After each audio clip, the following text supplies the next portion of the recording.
tonight is Solutions Night. All of the work that Power Engineering has been doing, gathering information, taking all the comments they've received through this process, and going through that whole problems identification from the last meeting, culminates in potential solutions this evening. So, very awesome stuff. So again, they are going to present potential solutions to the problems that were identified in the last meeting, and then seek your input on kind of what you think about those things, or if there's something that just wasn't addressed, or the like, okay? And then he'll go through the timeline of posting the draft action plan, the public comment period on that, and then the timing for the final meeting, which will be before the Board of Selectmen in the month of June. So, but to start off this evening, if you were at last month's meeting, you'll recall that Stephanie Covino had looped in some students from WPI who are doing an exciting project in our watersheds. So, I am going to give them the floor for 5 minutes or so, and they are going to present to you where they are in the project and all about their project. So they'll introduce themselves and then jump right into their presentation, and then we are going to roll into the PAR presentation. So, any questions to start off with, or are we ready to roll? No? All right, so with no further ado, you guys can introduce yourselves and hop on in. Perfect. Well, thank you for taking the time to listen to us. We are the Blackstone Culvert Assessment Project Team, and our sponsor is the Blackstone Watershed Collaborative and its coordinator, Stephanie Covino. Alright, so first, my name is Tim. I'm a BSMS student at WPI studying civil engineering and business management. Hi everyone, my name is Miriam. I'm a BS student in biology, majoring in biology and biotechnology.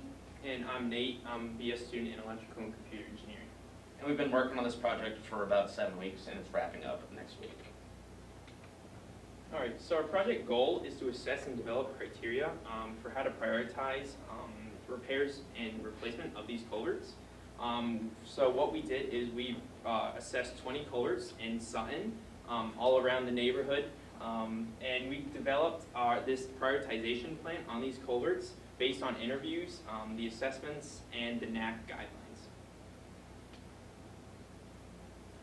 So one thing we looked into is some of the consequences of culvert failure, which has probably been talked about a little bit at previous meetings.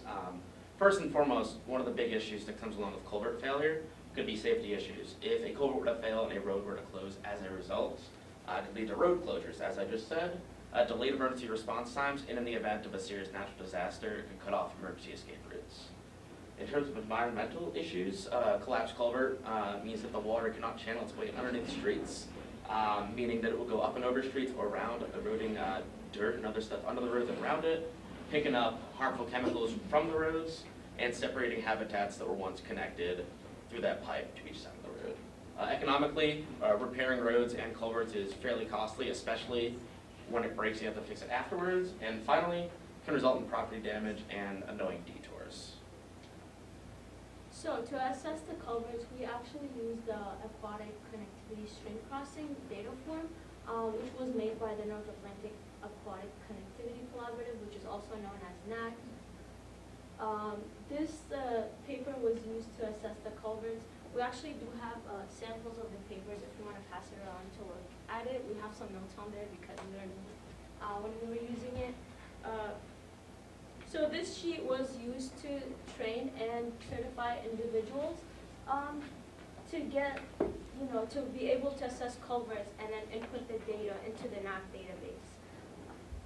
So our team has completed the training over the course of 3 infill sessions plus 1 online session, and also to be able to see what culverts were assessed and where culverts are in the watershed. You can actually search them up, search up your town using that link. All right, so real quick, one of the big goals of our project was to develop some criteria on top of the NAC data form for how to prioritize culvert repairs. We have 2 examples here based on the 5 criteria we developed. First, we developed, as before, we focused somewhat on safety impacts and movement impacts of a road closure. We also looked at the structural condition. Is it in good condition? Is it on the verge of falling apart? Has it already sort of deteriorated to the point where it might fail very soon? Are organisms able to get through it, whether that be aquatic or terrestrial? And finally, is it prone to flooding, and it's a restrict water flow? So on the bottom left right there, you'll see a bridge. It's actually, I believe it's, got my directions wrong, but it's right next to this building, pretty much a brand new bridge. It's somewhat of a main road, so it does pose somewhat of an issue. If it were to collapse at some point, could cut off traffic flow. Structurally, it's brand new, so it's pretty good looking. Organism passage-wise, you can get laser. You can get terrestrial organisms across here on the sides, and aquatic organisms can swim through this river. And finally, it is the same width, actually more of the width of the river itself, so the water flow is not restricted. On the right here, I'll keep this one brief. It's more of a local road, so less of an impact here. Here, it was built back in the 1800s, but it's still in decent condition, not necessarily at risk of failing, so that was ranked as a 2. Organism passage-wise, if you look back there, there's a dam immediately behind it, and the water is fairly shallow. So there's not much getting through there. And as for flooding and river flow, this one is more based on the construction of this culvert right here, or this bridge in this case. All right, so following that scoring criteria, we have our own map in the town of Simon. As you see, there are 4 colors, gray being the unassessed, red being the high priority, so these colors need action as soon as possible. Yellow is the medium priority, so these are the ones that need a change to be done to them, but they could wait for a little bit. And the green color is the fairly new ones, the colors that are in great condition or brand new. These are the culverts that were in high priority. The top 2 on the left is the inlet and the outlet of one culvert. As you guys can see, it's pretty blocked. You can't even see where the culvert is. The bridge was also placed as a high priority, as Tim explained. That picture right here on the left, plus the one under it, is also placed as a high priority because we can't even see the culvert. We don't even know where the water is going. Going back to the left, these 2 are next to each other. As you guys can see, the metal is like rotting out, so that's why we thought these were also high priority. No fish can pass through there because the water is pretty shallow. And that one picture where the bottom's like completely rusted out. And this one right here, we also thought that it was high priority because when they paved the road, somehow like the sediment or rocks, whatever, went down, and they were blocking basically half the culvert. So no water was even going through the culvert or passing like over the rocks. So that's why we think that all these ones that we assessed are high priority. Quick note on this one right here too. I believe they're doing work on that bridge. I don't know what the details are, but then this right here is erosion control from the road above it. So anyways, throughout our project, we came up with some findings. There were some more, but these are some of the bigger ones. We found that many of the culverts in town were either constrictive to water or in poor condition, mostly due to how old they were. A bunch of them were built back in the 1940s. In the long run, it is definitely important to look at these and begin to make proactive repairs before stuff fails, as repairs beforehand are a lot cheaper than both redoing the whole culvert and redoing the road. Finally, we noticed there wasn't very much there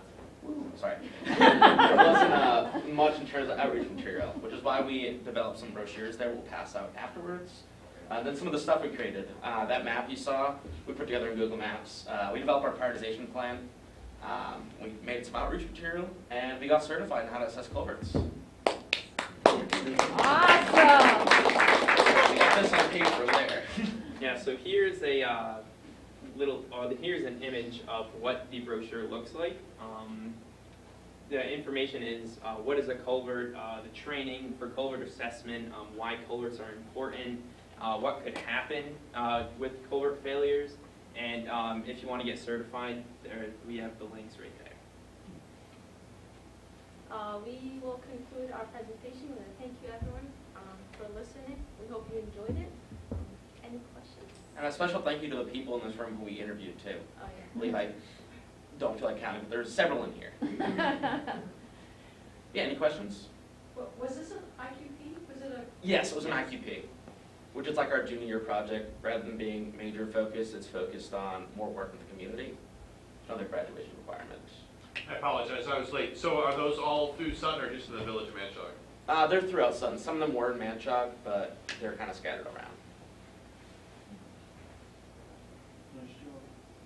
Thank you. Great work.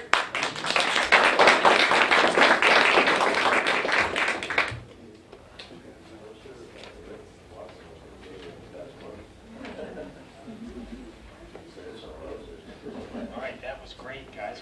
Great job. It's very relevant to what we'll be talking about tonight.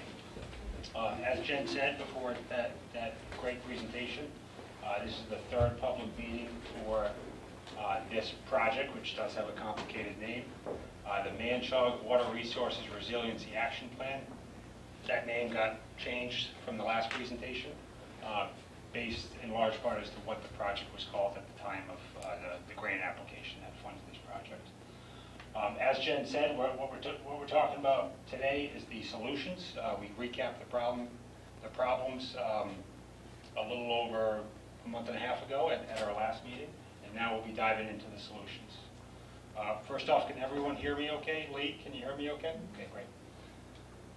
All right, so just to give a similar overview as to our last meeting, the general scope is a resiliency action plan for the Mumford River and Dark Brook watershed and river corridor with a specific focus on the issue of flooding within Manchog Village. Scope and schedule is the same thing that was presented at the last meeting. We were at the problem meeting back in March.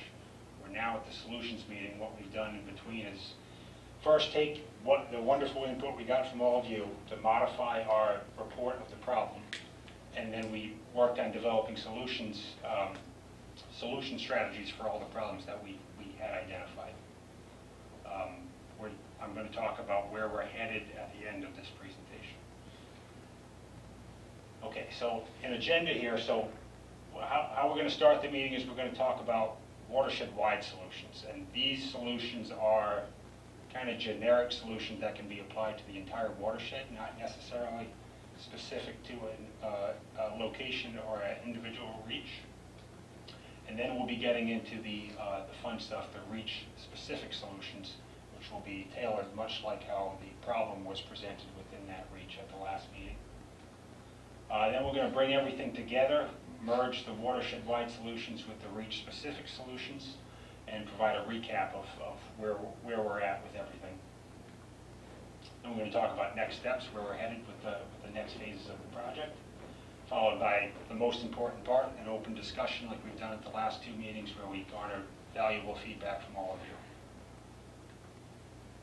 Okay, so this slide is to kind of give an overview of how the watershed-wide solutions came together for us. The first watershed, well, first off, to describe this graphic here, this should look familiar for all those who attended or viewed the previous presentation. We have Reach A here in yellow, which we've also given the name of Upper Mumford. It's the reach that includes Manchog Pond and Stevens Pond. It's the Upper Mumford River. The blue reach over here is Dark Brook, Reach B. That goes through Putnam Hill Road, through Upper Tucker Pond Dam, and into the former Lower Tucker Pond. Reach C, Manchog Village, is this reach that comes right through the village here. It includes the Manchog Road Bridge crossing, the Mill Dam, Main Street, and goes all the way down to the Potter Road impoundment. A large contributing drainage area to Reach C is Whiten's Reservoir Dam and its tributary, which oddly enough is unnamed. So that's the Reach C Whiten's tributary. And lastly, which is entirely in Douglas, and we're not going to touch on much of it as part of this presentation, is the Middle Mumford Reach D, which goes through Manchog Road, Mechanic Street, I think, and then we ended our model at Cook Street. So the first watershed-wide solution we'll be talking about is an emergency action plan, and that's on the next slide, so I'll dive into that. But a high-level overview is it's really just taking the work that we've done as part of this study to develop a comprehensive watershed-specific action plan to be used for just knowledge of the hazard of riverine flooding as well as emergency response to that hazard. Then we'll be talking about the second group here, which is land cover interventions. An overview of that is just policy and action aimed at maintaining the wonderful land cover that this watershed has, as well as looking for areas where we can improve that land cover. And then finally, beaver and river debris maintenance. There's a lot of beaver activity, as I'm sure all you are aware. So we'll be looking at, this kind of got grayed into reach specific and watershed wide. There's just so much of it. We have identified specific locations, but we felt it worked best as a watershed wide solution. So diving right into the emergency action plan part of this watershed wide solution. So just a recap of what the current study has done and how that can be used for an emergency action plan. We've determined the extent of riverine flooding within our model limits for every imaginable rain event. 2 inches rainstorm, the 1-year storm, all the way to the 1,000-year storm under climate change conditions, which is the 18-inch rain event. So we've done everything imaginable. We know what the flooding is going to be. We've identified the vulnerable assets as we described at the problem meeting, at the last meeting. We've identified the triggering rain events for those vulnerable assets. Upper Tucker Pond Dam, for example, it was the 5-year storm that started to overtop the dam. We've also been able to use it to evaluate the failure potential of the various infrastructure, whether it's a dam, a beaver dam, or a roadway embankment. And although we didn't model any sort of failure of those structures, we can get a sense from the model as to what the impacts of failure could be. And that's why I kind of highlighted the start here. I'd say the first part of developing that emergency action plan would be to actually fail those structures and see what the inundation would be to develop the plan. So jumping ahead to how we can use what we've already done, really limited additional work, it'll serve as the technical basis for this watershed-specific EAP. An EAP that's geared for the hazard of riverine flooding. And what that EAP could do is it could improve the knowledge of the risk, both within the community as a whole and within, for emergency response personnel. It could improve preparedness and warning ahead of these storm events. So if we know what's happening for all these rain events, we know what's vulnerable, it'll increase everybody's preparedness, and it could provide, with forecast, keeping an eye on the forecast, it could provide some actionable items as to what we could do as preventative actions ahead of the storm, pre-storm, whether it's drawing down our ponds or whether it's for extreme events, maybe evacuating a certain neighborhood, and how that hits. So that's pre-storm, and then during and after the storm, knowing what the hazard is, knowing what a 5-inch storm is going to cause damage-wise, I think it will improve emergency response both during and after the event. And similar for post-storm recovery, if we know what the event's going to do, if we know the damage that it's going to cause, we'll be able to recover and rebuild faster after the event. Any questions on that? What I have here are some graphics. So this EAP is for the entire watershed, which will probably have sub-EAPs within it. Like for all high-hazard dams, there's a dam-specific emergency action plan. This one is for Manchac Pond Dam with its inundation map, as well as some graphics here as to what the plan could help inform, which road should be closed. Any questions on that before we move on? Okay, so the next watershed-wide solution that we're looking at is land cover interventions, and there's 3 categories of that. Graphic over here should look familiar for those who attended the last meeting. It's just a zoomed-in view of the Manchac Village area with certain land covers that aren't necessarily great for runoff infiltration. So it's your structure rooftops, your roadways, and your other impervious areas, which are mainly parking lots and just paved areas. Summed up the total paved there. We also have surface water identified as well. This is percentage of the entire drainage area. So first and foremost, we're looking at land cover preservation. So over 90% of this watershed is what would be classified as a good land cover for runoff absorption. So a lot of it's forested, a lot of it's vegetated. So when rain falls on those types of land covers, it can really soak into the ground if the underlying soil conditions are good. Whereas in a impervious area, everything the entire amount of rain that falls on that area is going to run off. So you have a great watershed here, land cover here. We want to implement some policy to keep it as good as it is, while also balancing, I'm sure, development within the town. And there's already, I'm sure there's already some bylaws and some development restrictions already in place. It's just preserving those and also enhancing vegetated areas. So this grass field, if this grass field could become a forest, that'd be awesome. That'd be awesome from a land cover, from a runoff rainfall absorption standpoint. The next category is land cover conversion. So this is looking at those impervious areas which only account for less than 1% of the watershed, but they do exist. And they actually exist quite a bit in Manchac. You see a lot of parking lot areas that maybe they need to be maybe they need to maintain being impervious areas, but maybe they could be pervious areas. So this area is looking at the use of those impervious areas to see if they can be converted to pervious areas. And lastly, it's kind of related to the land cover conversion, but it kind of carries more than just land cover conversion. It's green stormwater infrastructure.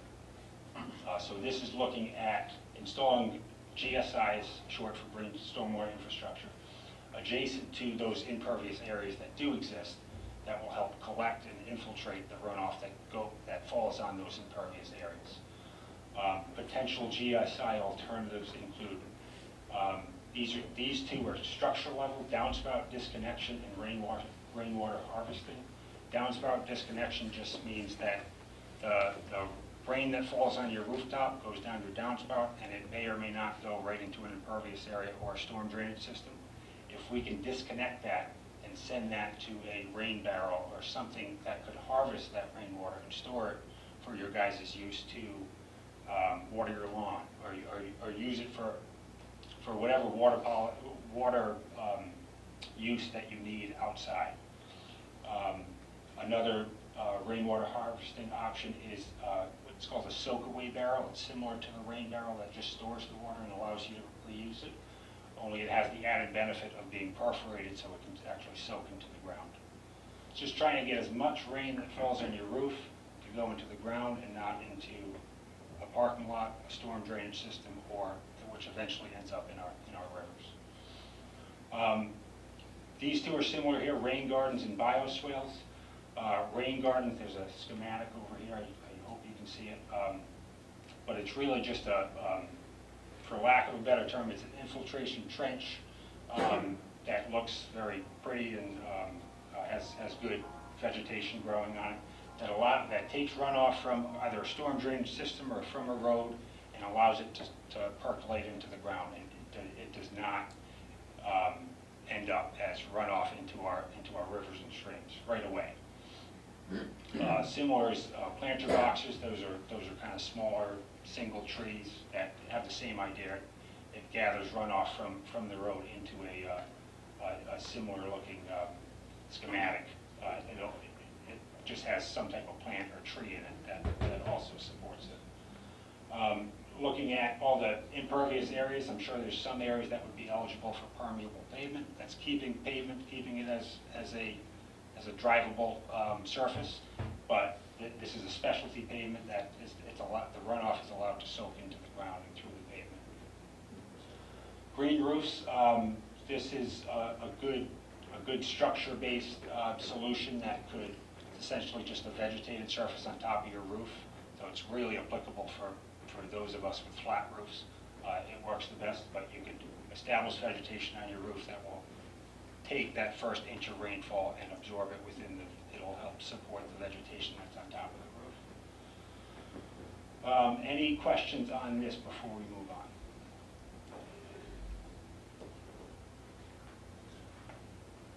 Yeah, we talked about it. Okay, so so now moving into that third watershed-wide solution, this beaver and river maintenance. So first and foremost, this slide's going to talk about, I know this is the solutions meeting, but we wanted to recap the problem, and then we're going to talk about the solution on the next slide. So the problem is there's beaver and debris dams and other just beaver activity at numerous locations within the watershed. We counted 15 alone, just looking at it. I'm sure there's much more than that. Just running through the locations that we have identified. You can see a legend here. So we have the yellow box is suspected beaver activity, just based upon what we can see from Google Earth and the imagery. We think that there's some type of beaver dam or beaver activity at that location. There's the orange circle that is observed beaver activity. We actually saw this on the ground, whether it's a beaver deceiver, beaver dam, or just a pile of beaver debris. And then we have observed debris, which isn't beaver related, just observed debris, dams, fallen trees, so on and so forth. Not beaver created, but other areas of debris that are acting like beaver dams, deterring the river. So just to run through these, number 4 is a 2-foot high beaver dam that's upstream of Putnam Hill Road along the Dark Brook. Number 6 here, we've talked about at the last meeting, that is a beaver dam along the former Lower Tucker Pond dam and impoundment. It's a 9-foot high beaver dam that's creating a 3-foot deep impoundment upstream, and during storm events create a pretty notable head differential from upstream to downstream across that beaver dam. Number 7 is, you see these a lot when you got beaver activity. This is a beaver fence. This is the keep. This is upstream of the second Putnam Hill Road crossing along the Dark Brook. That's to keep beavers from damming the actual culvert, which is right here. These can clog though during storm events unrelated to beaver activity. They can clog.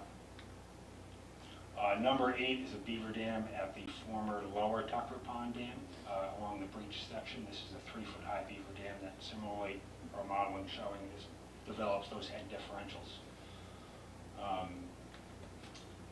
This is not beaver activity. This is just debris that's inhibiting the channel, and the channel flowed through this Main Street bridge.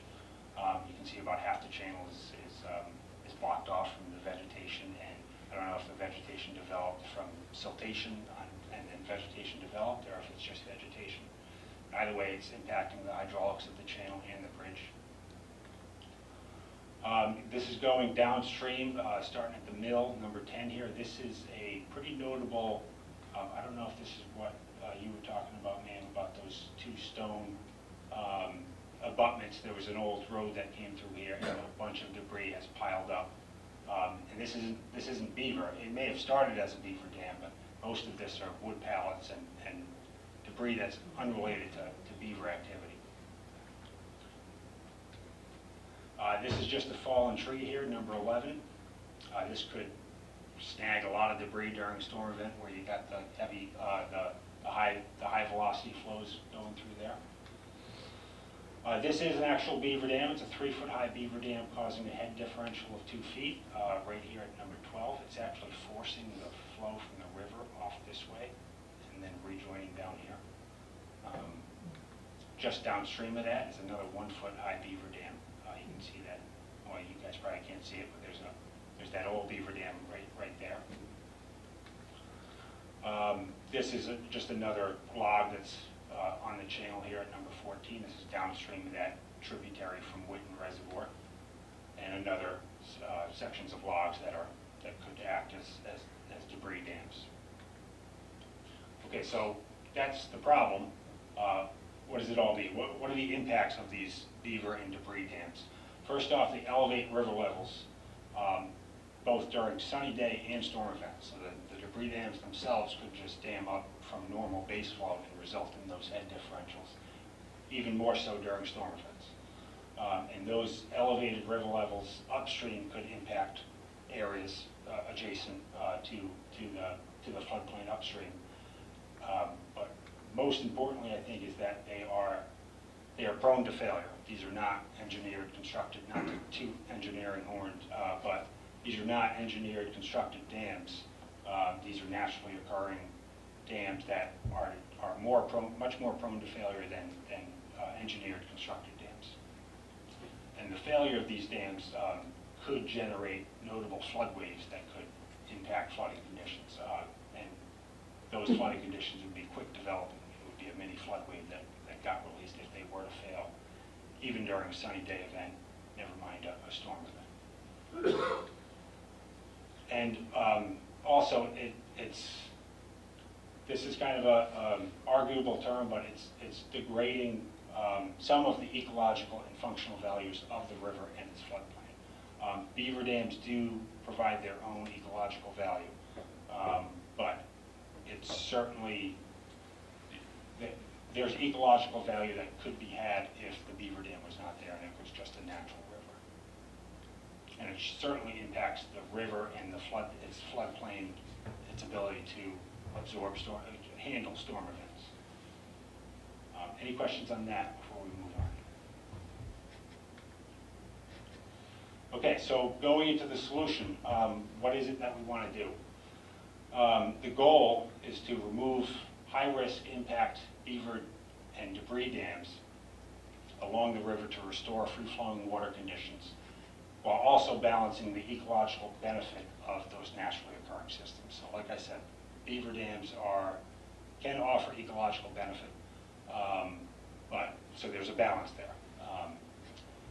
Helpful websites that I found, there's a lot of literature out there, a lot of organizations that handle just beavers, so I just wanted to drop a couple of images in there as the websites that I found helpful. How do we meet this goal? First and foremost, if it's acceptable, we relocate the beavers. There's a lot of areas of the region, of the nation, that would greatly benefit from those beavers and what they cause. Naturally occurring rivers that tend to be more flashy, they would greatly benefit from the beavers and the damming that happens there.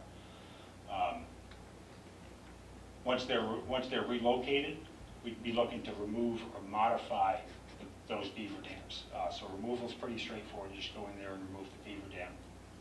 If the beavers cannot be relocated and the beaver dams, there's really no reason to remove the beaver dams if the beavers can't be relocated, because as you all know, they just come back the next day and rebuild. But there are ways to modify beaver dams. That way they're more structurally sound and less prone to failure. And then in terms of, so that's the beavers, and then in terms of the other areas of the debris, remove the debris dams, and the fallen trees, I'm caveating that because fallen trees can provide great ecological benefit to certain species that exist along the river. So you don't want to go ahead and remove all the fallen trees, but if there are particular areas that are prone to damming and they have impacts if they were to dam, those are the trees you want to target to help balance the ecological benefit provided by those fallen trees and help reduce flooding.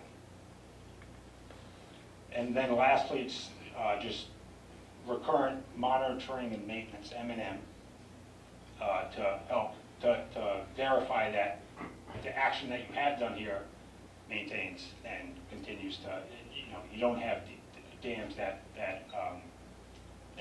get recreated by whether it's new beavers coming in or it's a storm event that carried debris that dammed up in the same spot. You want to routinely get eyes on the river and make sure you don't have issues.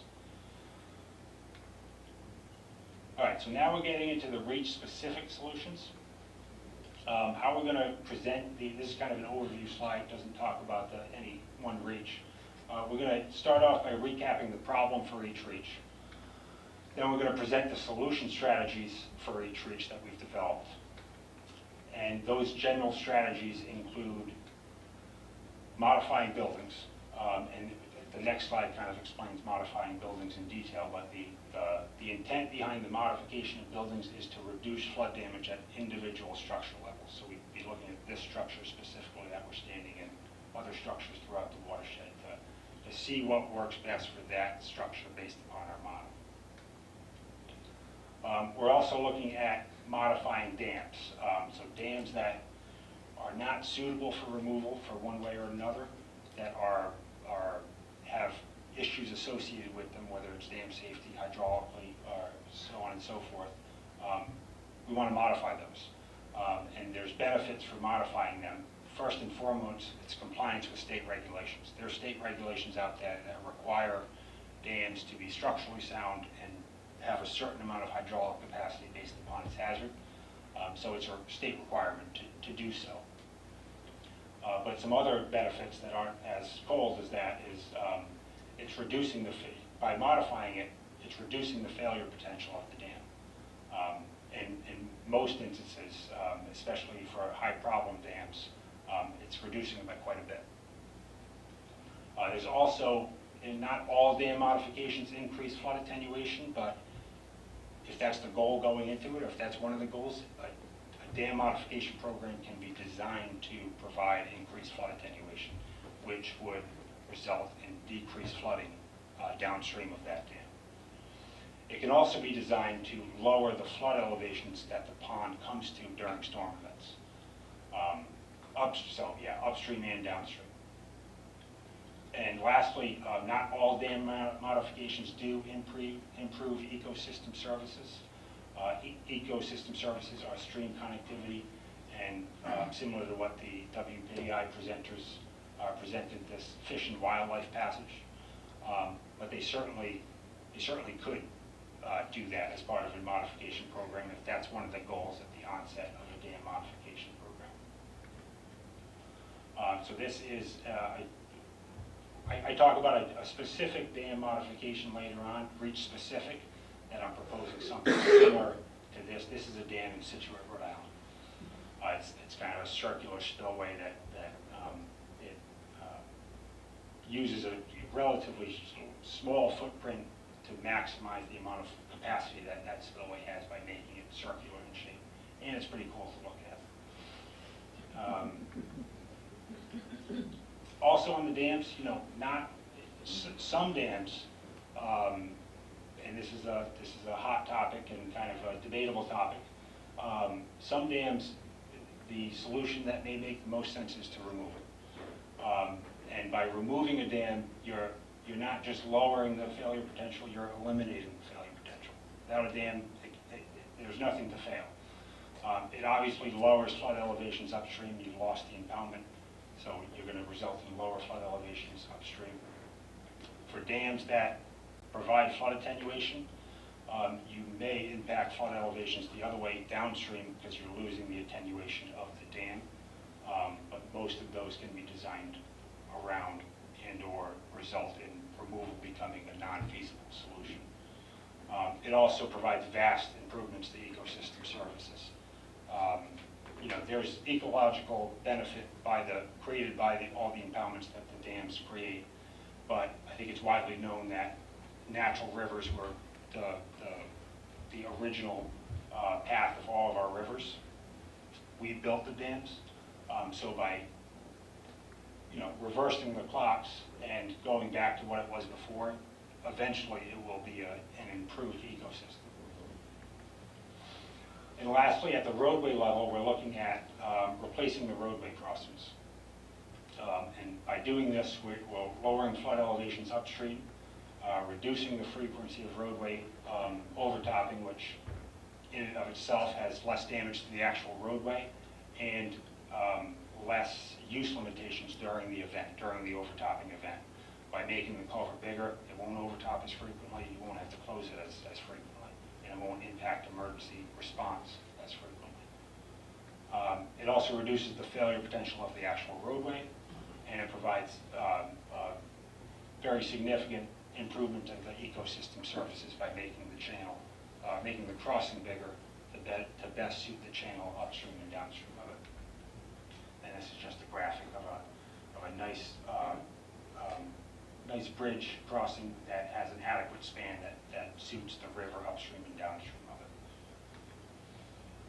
All right, so before we dive into reach specific, also kind of it is reach specific, but it's not really independent building to building. It can be applied to all reaches. It's this building modifications program, and there's I think 5 subcategories of this. First and foremost, I wouldn't normally start with this, but I've heard from the public here that a lot of you guys have sump pumps. So a simple building modification in my mind is to provide a backup power supply for that sump pump, whether it's a standby generator or a generator that you have to plug in. Make sure you have backup power supply that can run your sump pump so your basement won't flood under high river flow conditions from a storm event and under just normal groundwater conditions if that's what you have going on. And then lastly, replace aging and ineffective systems. Next is a little bit more typical. It's this policy called wet floodproofing.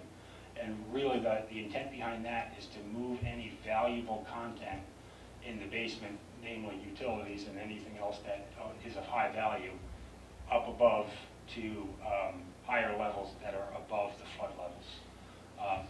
Alternatively, you could build these little flood walls around the high valuable content. Next, a little bit more intense is dry floodproofing, and that's really just keeping the water from actually entering the basement. And you do this through external barriers to the foundation, shields for any openings that are located below the flood levels. And the intent behind this is to limit or prevent the entrance of those flood waters into the basement, even though it's below the flood level of the storm. Lastly, less cost-effective is to raise the first floor elevation of the building. If it's the first floor elevation that gets inundated under the storm, you may want to consider raising the first floor above those flood levels. And lastly, and often the least attractive, and for this specific area, I don't know any structures that fall under this category. All of them can be covered under these categories.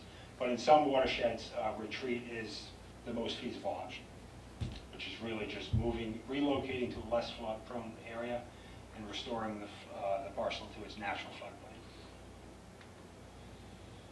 Okay, so now, if you excuse me, I just have to have a sip of water.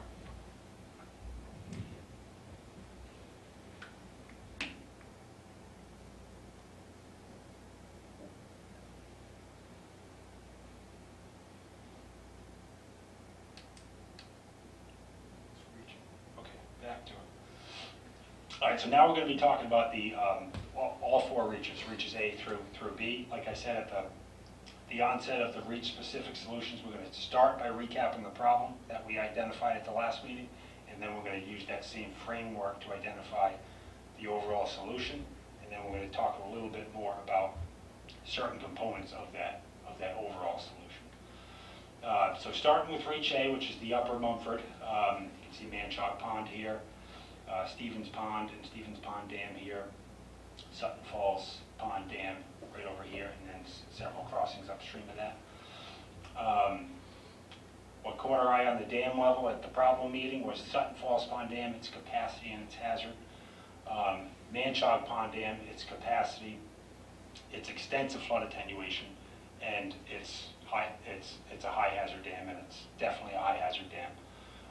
And then for Stevens Pond Dam, it was similar, very similar to Manchac Pond Dam. It was its capacity, its flood attenuation, and its high hazard. Moving to the roadways, all the roadways upstream of Sutton Falls Pond Dam, so number 3, and I've since modified this to include number 1 and 2. So number 1 through 7.1 all have limited capacity, ranging from the 5 to 25 year. All the crossings have poor stream connectivity, meaning that their span is much less than the river upstream and downstream of it. And all of them are prone to debris clogging. If they're too small, debris could easily clog against them. Jumping down to Manchac Pond perimeter roadways, we talked about how 11 sections of roadways are prone to flooding from elevated pool levels within Manchac Pond during storm events.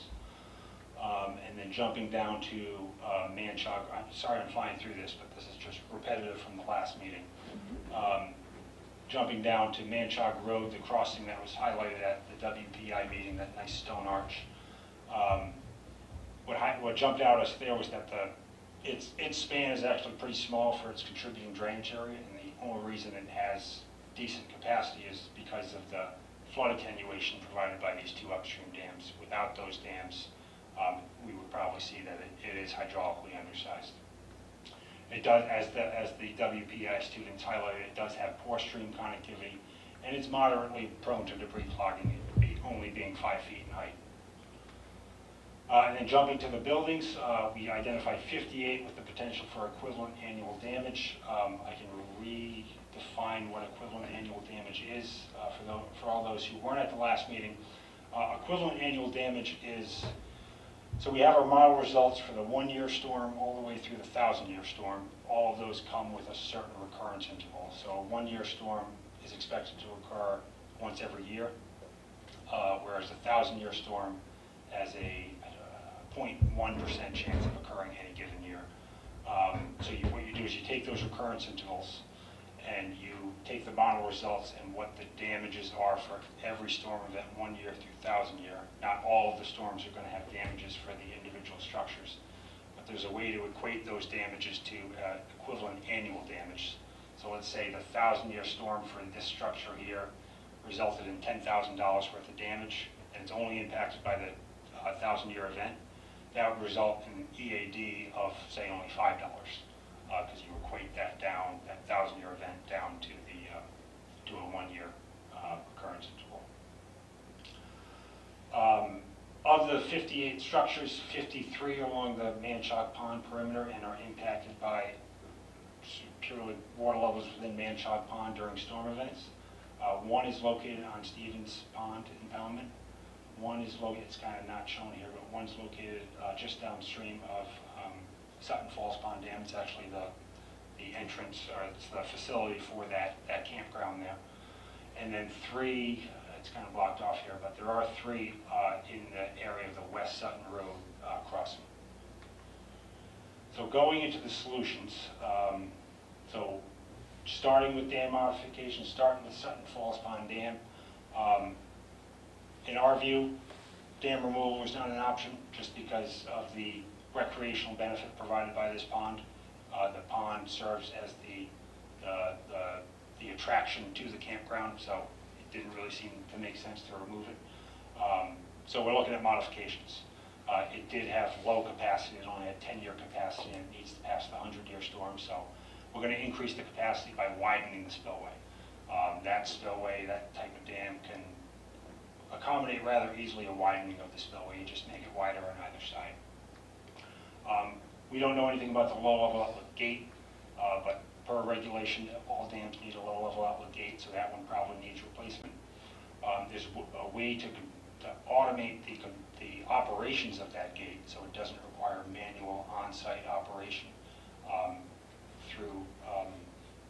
Through this automation, someone could operate it in their office and not have to visit the site, which, if you can imagine, a 5-year storm is projected to come through the area, and we're looking at operating all 6 or 7 of these dams. It would be beneficial to not have to go out to each dam to operate it. It would be great to do that from an office. So that's what we talk about with control automation. Thinking about ecological benefits from a dam modification standpoint, there is certainly the opportunity to provide some type of fish passage through the dam, whether that's the addition of probably the only solution is the addition of a fish ladder at the dam. And then there's likely other dam repairs associated with that, whether they're superficial repairs or structural modifications that increase the stability of the dam. And lastly, an operational plan would be worthwhile. And by that, an operational plan really just uses the model results to define what operations are possible at the dam pre-storm, during the storm, and after the storm to help balance the pool levels within the impoundment and the outflows that are going from the dam. There's a way there's an idealized operational plan that helps to best satisfy all that criteria. Jumping down to Manchac Pond, going back to Sutton Falls Pond Dam, under these modifications, your capacity goes from your 10-year storm all the way up to your 500-year storm. So much more resilient structure, a structure that now meets the state mandated regulations and exceeds it, actually. Jumping down to Manchog Pond Dam, we'd be looking to replace those, and I talk about Manchog Pond Dam in detail on the next slide, so I'm not going to go over the scope, but removal's off the table. The recreational benefit provided by the pond is, makes it such that removal's not feasible. Additionally, for Manchog Pond Dam, it provides an enormous amount of flood attenuation, serves as a shock absorber for the Mumford River. What comes into it is much greater than what's going out of it in terms of peak flow rate, and the impoundment stores a lot of the floodwaters. So removal's off the table. We're looking at modifications. I talk about the modifications on the next slide. What I don't talk about on the next slide is the potential for incorporating fish pastures to get some ecological benefit out of the modifications. Same thing with the control automations and the operational plan, and this one we'd, actually both of them, this one we'd be looking to develop the EAP, and this one we'd be looking to update the existing EAP. Namely, the inundation mapping. We can use our modeling to do a new dam break and figure out what the inundation footprint is downstream of that dam. I had a question on the first one. So for going from the 10-year storm to the 500-year storm capacity, does that occur with just widening the spillway? Because the others make it easier to deal with, but they don't look like they're really necessarily changing the capacity. Is that right? Right, yeah, so Sutton Falls Pond Dam, under this modification scenario, would not require pre-storm operations. The reason for that is the size of the impoundment. There's not a whole lot of storage there that can happen pre-storm, just because the size is relatively small. You'll see that for these other dams, we do look at not widening the spillway, more so replacing spillway controls and automating those controls so you can complete pre-storm drawdowns, which we'll talk about. Does that answer your question? Yeah.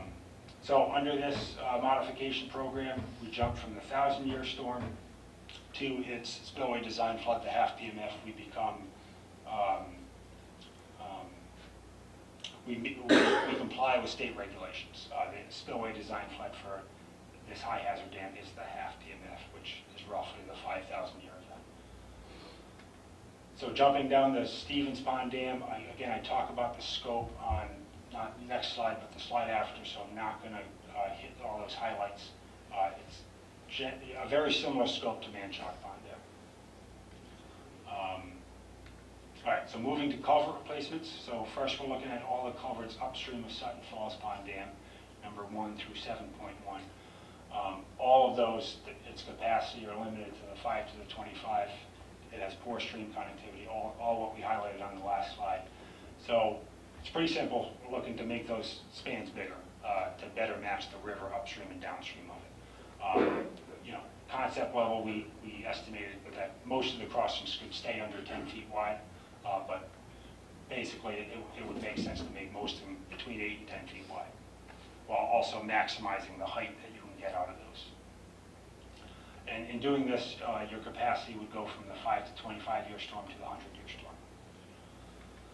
storm. In talking about the Manchog Pond perimeter roadways, these, we're not actually proposing any action here. They are greatly benefited by the modifications in the operational plan of Manchog Pond Dam. If you can operate Manchog Pond Dam a certain way to keep its pond levels down during storm events, you no longer have this Manchog Pond perimeter roadway flooding. Lastly is Manchog Road. Conceptually, we were talking about replacing that 16 by 5 arch with a 20 by 16 span, while also incorporating what needs to happen at that roadway, which is widening of the roadway and alignment issues to address sight distance and the dangers of that road. This, I will say, is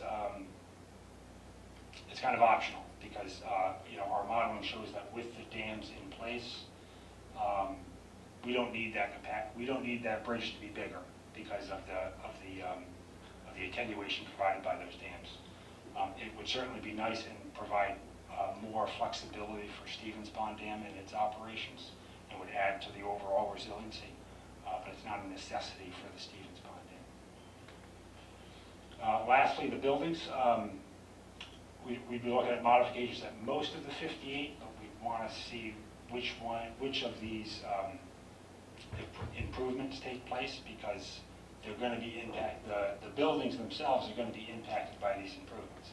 Obviously, the 55 along the ponds, whether it's Sutton Falls, Manchog Pond, or Stevens Pond, are going to see great benefits and reduction in floodwaters, reduction in flood elevations and flood damage with those operational plans. The pool levels within the pond are going to be able to be maintained lower than what they are currently. And then the 3 upstream of Sutton Falls Dam, these 3 here in the West Sutton Road area, they're going to see a benefit from the culvert replacement at West Sutton Road. Probably not enough to completely remove the damage, so we'd be looking at building modifications at those 3. And I will say, if you don't see your house highlighted here, and you have some flood issues or some flood concerns, this is a planning study. Just because your house is not highlighted in blue does not mean it could be included in an overall building modifications program. All right, so discussing Reach A in a little bit greater detail, starting with Manchog Pond Dam. So I just wanted to discuss that scope a little bit more, because it is a pretty involved project. So what we'd be looking at, this is the picture of the current spillway, the control system at the spillway. It's a 4 foot high by 10 foot wide, just timber stop logs that are kind of secured together and act like a gate. I think it's operable, but it's certainly, it requires manual operation, and it's your operational options are limited.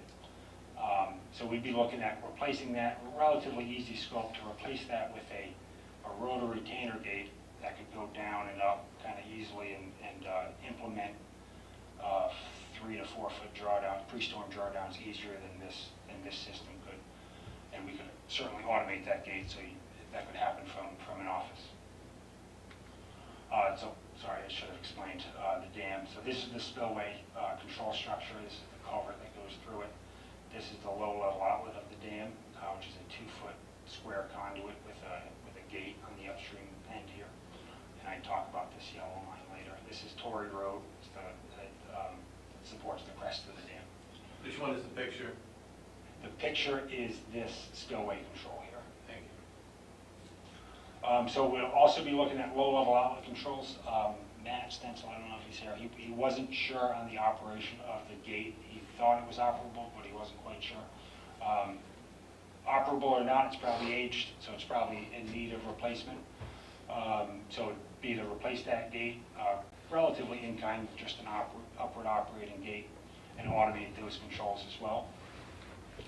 What we don't know is the conduit. I do know that this portion of the conduit is original, so we don't know the condition of that conduit, whether or not it warrants replacement, or this stretch for that matter. So we want to inspect the conduit to see what type of condition it's in. If it's in a poor condition, or if it's in a condition that justifies replacement, we'll go ahead and make this pipe much bigger than it is currently. Currently it's a 2 foot square culvert that can only handle so much flow. That limits your ability to do any sort of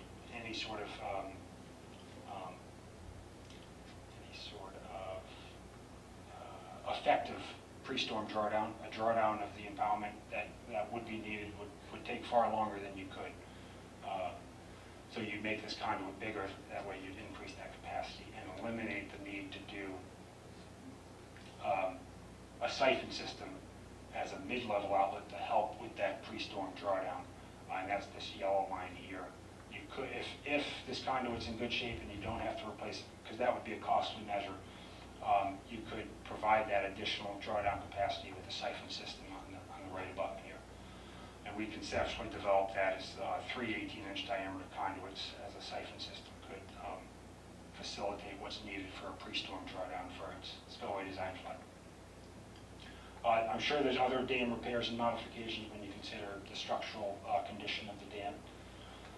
And lastly, it's this operational plan to There's, like I said at the onset, there's an idealized plan there that can be used to operate the spillway gate, operate the low-level outlet, with or without this siphon system that maximizes keeping the pool levels low during a storm event, while also limiting outflows to Stevens Pond Dam and everything that's downstream of Stevens Pond Dam. And utilizing the results of our analysis to do that, based upon what is decided as the overall scope of the modifications. Okay, sorry, any questions on Manchog Pond modifications? I will preface it that this is, obviously this isn't final design plans. Final design plans don't look like that. These are just very high level, concept level. This is what you could do to meet spillway design flood compliance, meet the state regulatory requirements. We may actually get it, or whatever consultant moves this forward may actually get into design and come up with a different alternative. That applies to not just Manchog, all the dam modifications we're going to present here. Sorry. Curious if you guys are thinking about cost estimates with these high-level concepts as well as Yes. part of this project. So that is, it's brought together at the end of the presentation as the merge and recap of the solutions. We have a nice Perfect. engineering Excel sheet that provides all that stuff. We love our spreadsheets. Good. Okay, so moving just downstream to Stevens Pond Dam. Very similar. Replaced this flashboard system that I think failed a year or two years ago with and actually for this one, what we need to do is chop off the top 2 feet of the concrete that's beneath that flashboard to put in a 16 by 3 rotor retainer gate there that will allow for pre-storm drawdowns to happen. Yes? And the gate should operate. The gate don't work on that thing down below. The low-level outlet? Yeah, the low Yep. level out don't work. Yep. And the guy that monitors that in Manchog goes up there every Friday, looks at it at 3 o'clock and goes home to Oxford. Nice segue. Our next item here is low-level outlet controls. That gate, Matt Stencil, DPW director, he recognized that gate has questionable operability, may actually be stuck in the open position. So we'd be, yeah. So we'd be removing that existing gate and probably installing a gate on the downstream end. Sorry, I should have explained. Yeah, so this is that downstream end of that conduit that comes through. It's a 3-foot square. It's not exactly square, but it's about 3-foot square. So you can extend this conduit and install a gate on the downstream end that could be operated from a control tower or a bridge platform up here. And then automating those operations so that can be done from an office. Crest elevation. So there are a couple low areas of the crest. So, sorry. This was the spillway that I talked about. This is that squaring of the conduit there. This is the spillway of the dam. The low-level outlet, I believe, starts here within the pond and kind of comes through and ends right here. So we'll be talking about extending the conduit, squaring that off, and installing a gate on this end, just because any sort of operations on this end may be difficult. Next is the crest elevation. So you want to establish a consistent crest elevation based upon its spillway design flood. There are several areas that are lower than what we need to be even with these modifications. So we'd be looking at relatively shallow dam raises. It's more regrading of some low areas as much as 10 inches. Those are those yellow ones. Does Yes. that just mean like berming? Is that the same thing? Yeah. Okay. Yeah, so right now there is a berm, a dam embankment, but it kind of has some hips and dips here, so we're just looking to fill the dips. Embankment improvements, we didn't dive that much into previous reports to see what's needed from a embankment stability standpoint, but I'm sure it would benefit from upstream slope riprap, regrading of the crest and the downstream slope. If it's got some seepage issues along the downstream side, we could incorporate a tow drain system. And then it is overgrown. all dams you want to have a maintainable surface, so if they need to be vegetated, which most, it's desired that they're vegetated, we want a nice mowable grass surface as the surface. And then I'm sure there's other dam repairs and modifications needed as the consultant would get into design. And similar to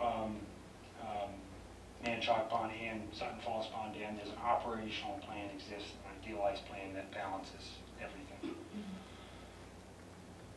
And lastly, we kind of talked about it as the Manchog road improvements. It's kind of highlighted in red here so you can kind of see this is the existing road that kind of comes through there. It's pretty narrow and it's a sharp curve. You can't really see where you're going. So we'd be looking, if we're replacing this is kind of the benefit of replacing the bridges. Now you can extend the road downstream and widen that roadway. And with these modifications, you can kind of cut into the dam right over here and widen the roadway there to kind of help soften that curve and improve the safety of that roadway. Any questions on Stevens Pond before? Yes, sir. To number one, is that going to drop the lake level, keep it normal, or? All of these modifications, you won't see any difference during a normal event. You won't see any difference during What about normal everyday operation? Right, exactly. There is no normal everyday operation. Well, I'm just saying, like, typical where you'd like to see it on average. Yeah, it'll be exactly where it is now. It may even be a little higher if that gate is leaking. A new gate won't leak, so you won't see your pool levels drop over the summer. So the point of those spillway controls is when you have an impending storm, you then have the ability to pull it down and attenuate storm flow, right? Yes, Okay. you'll have the ability to attenuate more. You'll also have the ability to pass more flow to keep the pool levels, the maximum pool levels below your topper dam, so it won't overtop your dam and threaten failure. And it allows you to, I mean, that's the half PMF, that's the end of day storm, but there's some benefit that could be had for the 1-year storm, the 10-year storm. There's an operational, an idealized operational sequence that would help keep the pond level from dropping too much on you pre-storm in case you didn't get that amount of rain, but also limiting the outflows through the dam and to the downstream area to help keep downstream, help improve downstream flooding as well. Okay, so that's Reach A. We're moving on to Reach B here. And again, we want to recap the problem, the model results from the last meeting, which I'm going to fly through. First and foremost is beaver activity. We kind of already hit the beaver activity as part of the watershed-wide solutions. This was an identified location. This was a presumed location upstream of, sorry, I always do this. I skip the graphic. This is Putnam Hill Road here. This is Tucker Lane. This is Upper Tucker Pond. Upper Tucker Pond, East Dam, Upper Tucker Pond, South Dam. Continuation of Putnam Hill Road through here. That's your general features there. So beaver activity we already talked about. And then a specific beaver location, kind of a high-profile beaver location for us was this 9-foot high beaver dam that was developed in the location of the former Upper Tucker Pond Dam. Jumping to dams, there was Upper Tucker Pond Dam that caught our eye, both the East Dam and the South Dam. Its capacity, its impact on all the roadways that abut the pond upstream of it, and the flooding of those roadways that impact the 15 homes around the pond. It does have low to moderate flood attenuation. It's currently significant hazard. Based upon our modeling, we think it warrants a high hazard classification just based upon the amount of water that it stores and the hazard that could be released if the dam were to fail. And both dams are currently in poor condition, so it's already on the state's radar as a dam that needs to be addressed. Moving on to roads, just starting from upstream to downstream, Putnam Hill Road caught our eye from capacity, connectivity, and debris clogging standpoint. Tucker Lane is a bit unique. The bridge itself is actually, it's a 40-foot wide bridge. It's got plenty of capacity, but there's something gumming up the channel where not all the flow within the river and its floodplain makes it to the bridge. And there's some out-of-bank flooding that occurs to the right or to the west of the bridge that starts to inundate Tucker Lane. And then jumping down to Putnam Hill Road here, this crossing, similar results as this upstream crossing here. We also identified the other areas of the roads that aren't necessarily crossings but are impacted by high levels within Upper Tucker Pond.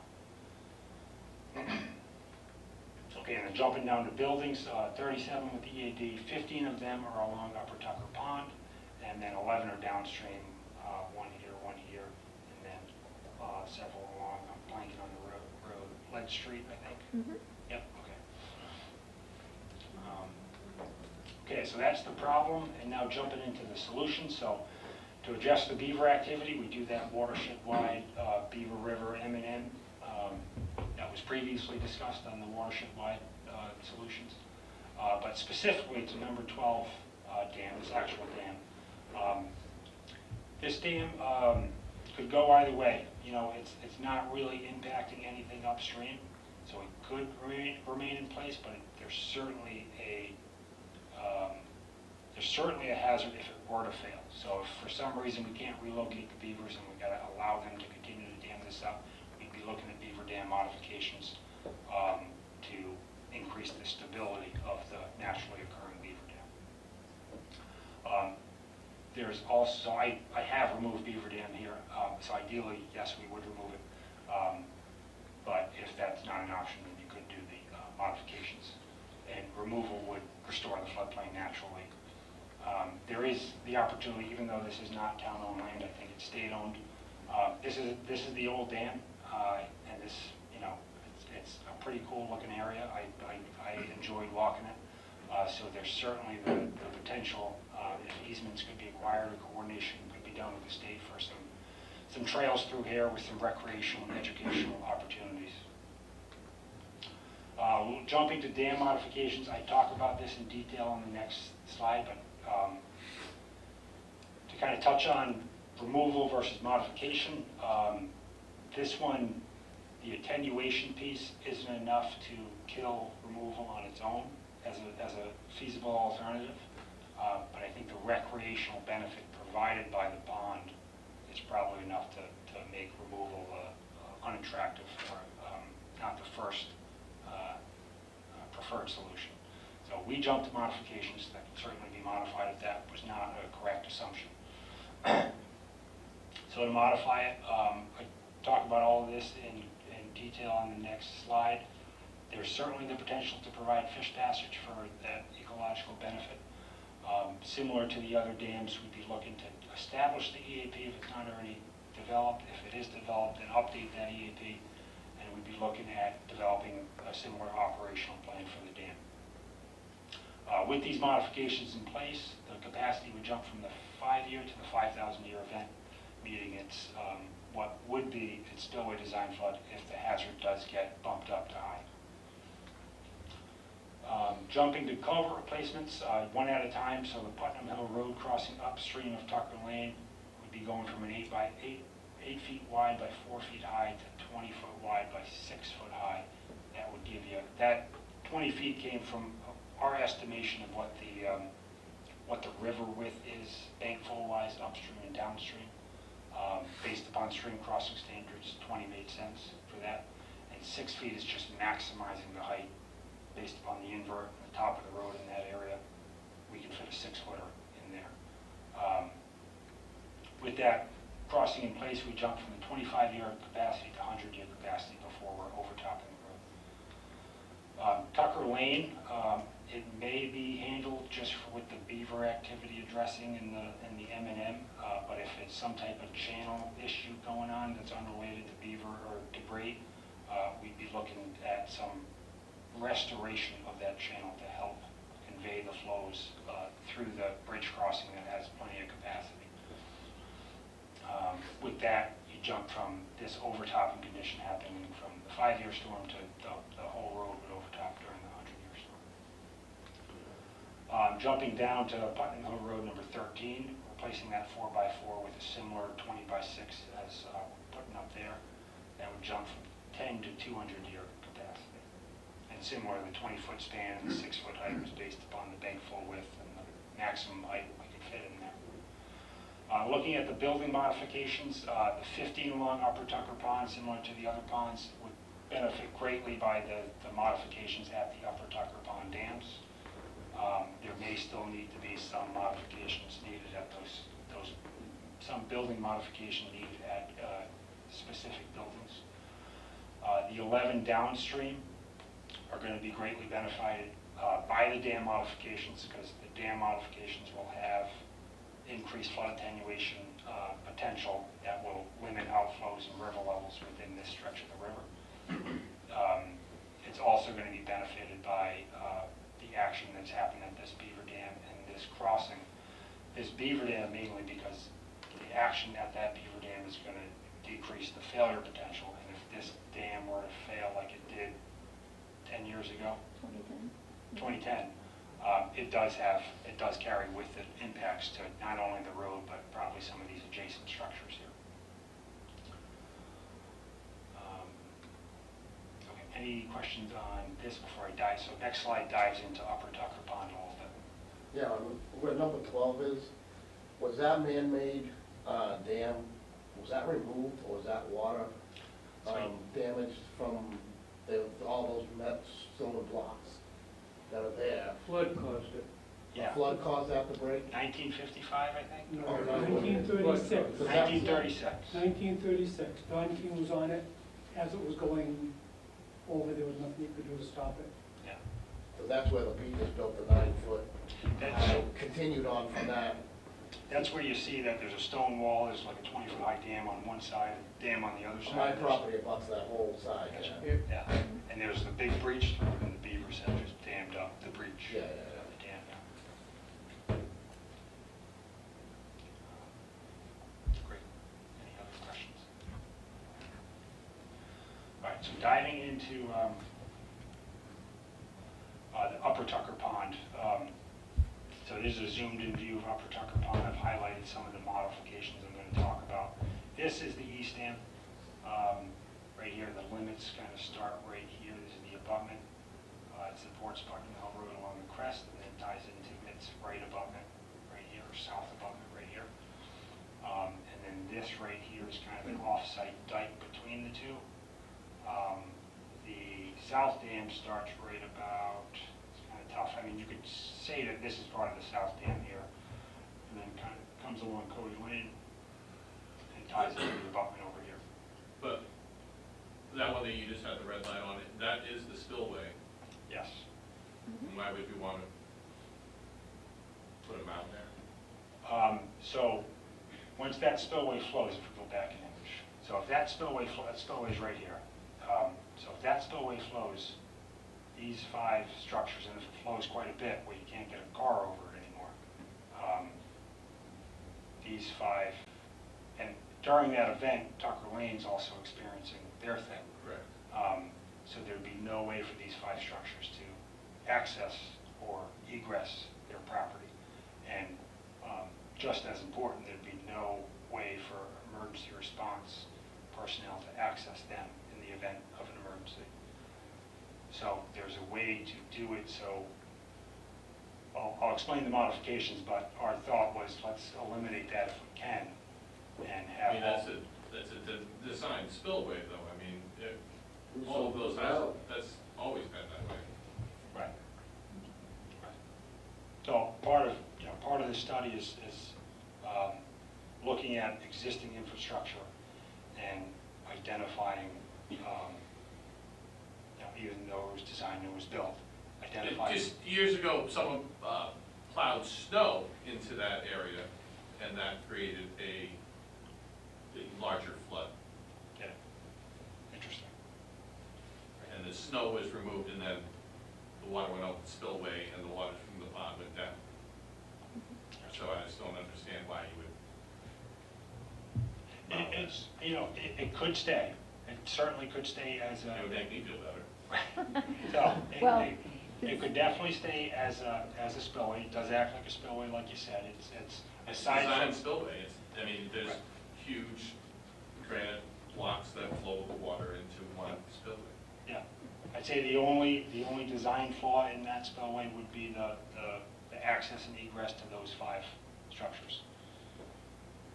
right, so Matt, Could you put culverts just right there, so the road could still pass? Absolutely. That's one option. Yeah. That's not needed with the modifications we came up with, but that's certainly an option to help eliminate the modifications that we did come up with. If you do maintain that as a bridge or a series of culverts, these modifications that we're talking about at the existing east dam and the existing low level. So the capacity of the 2 yellow ones you got circled there would be much larger, Yeah. so It'd the be- spillway probably wouldn't be necessary. Exactly. So we'd be looking to fill that low area and provide unlimited access and egress to those 5 Way structures. to put culverts in there too, raise the culverts even though they Yep. may not be used, just in case the water flows. And then put the road on top of it. That's good. That's a great idea. So going to the, any other questions? All right, so going to the modifications at the, starting at the east dam, which is this dam right here. So currently it's a 4-foot wide or 5-foot wide, 3-foot high, just series of stop blocks that gets forced down a 5-foot square stone culvert. And this would spill first before that other low area of Cody Lane spills. So it's relatively low capacity of this system, so we'd be looking to replace this with a much larger, kind of depicted in the blue here, 40 by 15 kind of drop inlet spillway, similar to what I depicted on the previous image, only much linear, not circular. It certainly could be circular, but there's cost associated with going circular. And that's going to be routed to, well, I talk about that after, but that's really the spillway. With going with this new spillway, there's certainly the potential to incorporate some gates within that new spillway. That could be used to facilitate pre-storm drawdowns to, similar to what's been presented for previous dam modifications. That's going to help balance pond levels and outflows from the dam, and just general spillway design flood compliance. Would the roads be completely closed off during that construction, you think? Yeah, it could be cheaper to be, but it wouldn't have to be if that's not a feasible solution. Projects like this happen all the time. What they probably do is establish a temporary road downstream to maintain traffic, or they phase construction, so they work on this half while maintaining traffic around it, and then hop to this half while bypassing traffic around it that way. that would be part of the design engineering plan, would also be construction phase, how you'd handle construction phase, and as a state roadway, there would be a public process during that design, and so everybody would know what would happen and how it would happen, and have an opportunity to express ideas and concerns in advance and during. So operations, installing 2 gates that could help, automating the operations of those gates that could help capacity and pre-storm drawdowns. Putnam Hill Road crossing would go from a 5 by 5 culvert to, it's a perch culvert, I'm not showing the downstream end, but at the downstream end it drops a good 7 to 10 feet to the downstream channel. So you could make that a much deeper culvert. Similar to what we're doing, we're making the spillway much deeper than it is, just based upon the downstream channel grade. So we'd be going to a 20-foot wide by 12-foot high bridge to accommodate the amount of flows we have coming over that spillway. Crest elevation, this is really close to where we need it to be. I think it's just 6 inches low, so we'd be looking at just putting some fill in there to establish a crest of it. Get rid of this low area. And then other embankment improvements, it's in poor condition not just for its hydraulic capacity limitations, it's in poor condition because of its structural condition. So it's got some slope issues, it has some seepage issues. there's some slope stability issues that would be addressed as part of this program.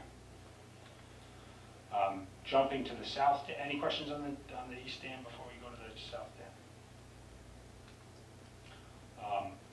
So the new spillway at the south dam would take the form of kind of a circular, but I think it'd be more cost effective to go with more of an octagon, and may be cooler to look at an octagon shaped spillway to maximize the weir length over it. So that would be a concrete structure that would drop to a, before I jump to that. So within this concrete structure will be one low-level outlet gate, similar to what's there now. Currently there's a 2-foot square gate that may or may not be operable. So this new gate would be, and would allow, it would meet the requirement, not that it would ever be used, but it's a state requirement for dams to be equipped with a low-level outlet that can fully draw down the impoundment in the event of an emergency condition at the dam. Not that it would ever be used to do so. And then similar to these mid-level outlet gates that we incorporate here, we incorporate one 8-foot wide by 6-foot high mid-level outlet gate, which will help with the pre-storm drawdowns. The Cody Lane crossing, which is currently just a 2-foot square conduit, which serves as the low-level outlet of the dam, in order to accommodate this new spillway would have to be a much larger culvert. So we'd be looking at a 14-foot square culvert that would be required to pass all the flows coming over that spillway. This needs to be replaced either way. So the cost in replacing low-level outlets is the amount of controlled water and the earthwork needed to actually cut the embankment and expose the existing pipe and put in a new pipe. So you always want to do low-level outlets. You definitely want to make them big enough. So even though you're going from a 2-foot square conduit to a 14-foot square conduit, is that really necessary to go that size? It is for the spillway, and it actually doesn't add that much. It does add to the cost, but not as much as you would think, because the cost and the effort is actually cutting the dam embankment. So similar to this area here, we'd be looking to regrade several low areas of the dam, most notably this location, but that does not need to be like I said, these are high-level concepts. What actually gets constructed will not be this, that is guaranteed. It will be some variation of this, or possibly even something completely different than this once it goes to engineering and design. But yeah, we could certainly incorporate some type of continuation of this, or with this system in place, it's not needed, so it could be filled to serve as the road with no crossing underneath. And similar to this dam, it has its own issues, which is why it's been found to be in a poor condition. It has seepage, it has stability issues, so we'd be looking at addressing that seepage with either some type of cutoff wall. I've had success in the past with a sheet pile cutoff wall. It does not have to be a sheet pile. We want to address the upstream slope issues and make sure it's protected against wave action with riprap. There's an existing, sorry, I haven't been explaining the pictures here, but this is the overview of the downstream side of the dam. You can see it's highly vegetated with trees, and if you remember, for vegetated areas, we want grass, we want maintainable grass, so we'd be clear cutting this embankment and establishing grass vegetation both on this wall, and this wall has questionable stability, so we'd be looking to buttress this wall with earthen material and incorporating a under drain, blanket drain, and toe drain system to collect the seepage that exists through the dam, and then establishing grass on the downstream side. Any questions? Would those houses be accessible when that column goes down? They would need to be, yeah, they would need to be. And So that's the only way in there. right. They would need to be either that, or if we go back, oh man. I haven't looked at the topo or anything like that, but in looking at it, it'd certainly be easiest to close this stretch of road, and this is a relatively short stretch. No, I don't know if there's the potential here too. there's a creek in there too. There's a creek in there too. In between Tucker and Cody. Gotcha. So, I mean, that would be something that would be evaluated, and the most cost-effective and appropriate solution would be selected in terms of maintaining access to all these structures. Question. Yes. Who owns these dams now? Right, well, that's what. Yeah, yeah. So that is handled in the, so we purposely put the blinders on in terms of ownership. We wanted to not really be bound by just town-owned land or just state-owned land or so on and so forth. We wanted to look at the assets and the problems and the potential solutions independent of property owner to kind of develop what could be done to address the issues of flooding at everything we identified, not just on town-owned land. So that is a, I don't want to say a major issue, but that's certainly something to consider of who owns these structures. And that's handled with the cost on the last slide. And we have a handout for that as well. Who built this out then? I think that was original. I think the original Upper Tucker Dam, started in this area, kind of came through here, and I think there was an actual continuation of the pond. So this was all Upper Tucker Pond. So with the mills, you think? Yeah. Okay. Yep. And then But I would assume that pond, that dam was built after the flooded dam where you have the red circle where the Beaver Dam is now, was broken. I mean, because what is Been there Upper 100 Tucker years. Pond? No, it wasn't. Well, I don't know, I'm 77, I. No, because the red one was just, oh, you mean the stone one? Yeah. You was breached.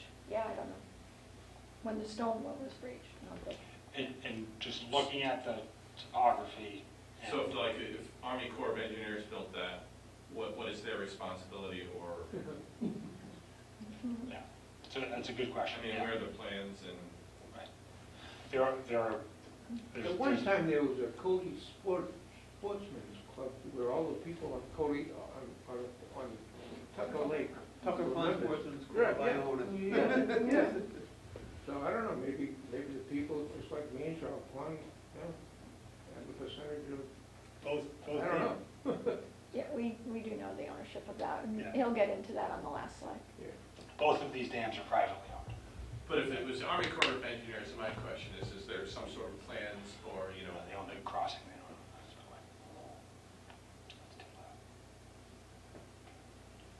All right, great questions. We are going to get into it, and it is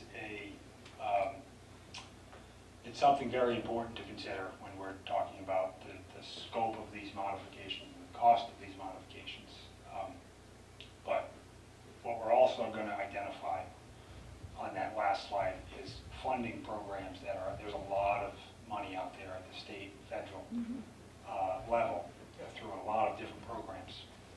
So even though we're looking at significant price tags here, that's not price tags that are going to be, that need to be borne by the owner of the infrastructure that we're talking about. Yes, sir. Seems like they'd be big enough for children to get into, if we're going from a 4x4 to a 20x6. That's a good point. Putting Yeah. gates on them is kind of fruitless, right? Yeah, that's a good point, and we can, I'm sure someone else has dealt with that issue and they've designed some type of Actually easier. safety It's measure. actually easier to get a kid out of a 20x6 than a 4x4. Less likely, actually, of them getting permanently stuck. Yeah, and But yeah, this safety level- has to be a consideration on all of these. This level of scope, there'd be public meetings for this, that, everybody would be able to come back in and say, no, we don't want that, we want that, that sort of thing, what the concerns are, so.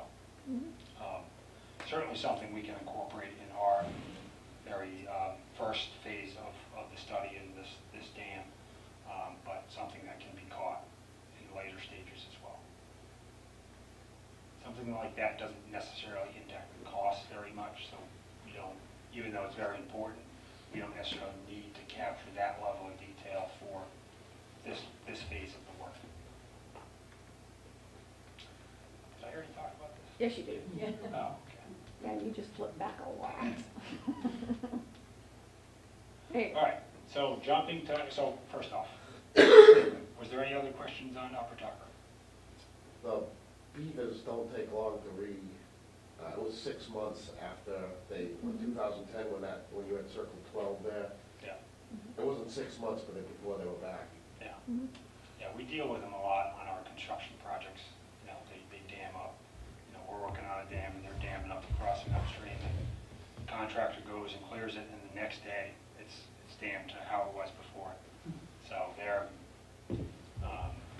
but that crossing of that beaver dam that's downstream of it doesn't really impact Upper Tucker.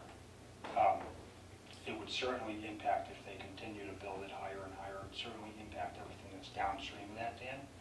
But the head differential across that, like it's not getting to the point where it's impacting Upper Tucker flows.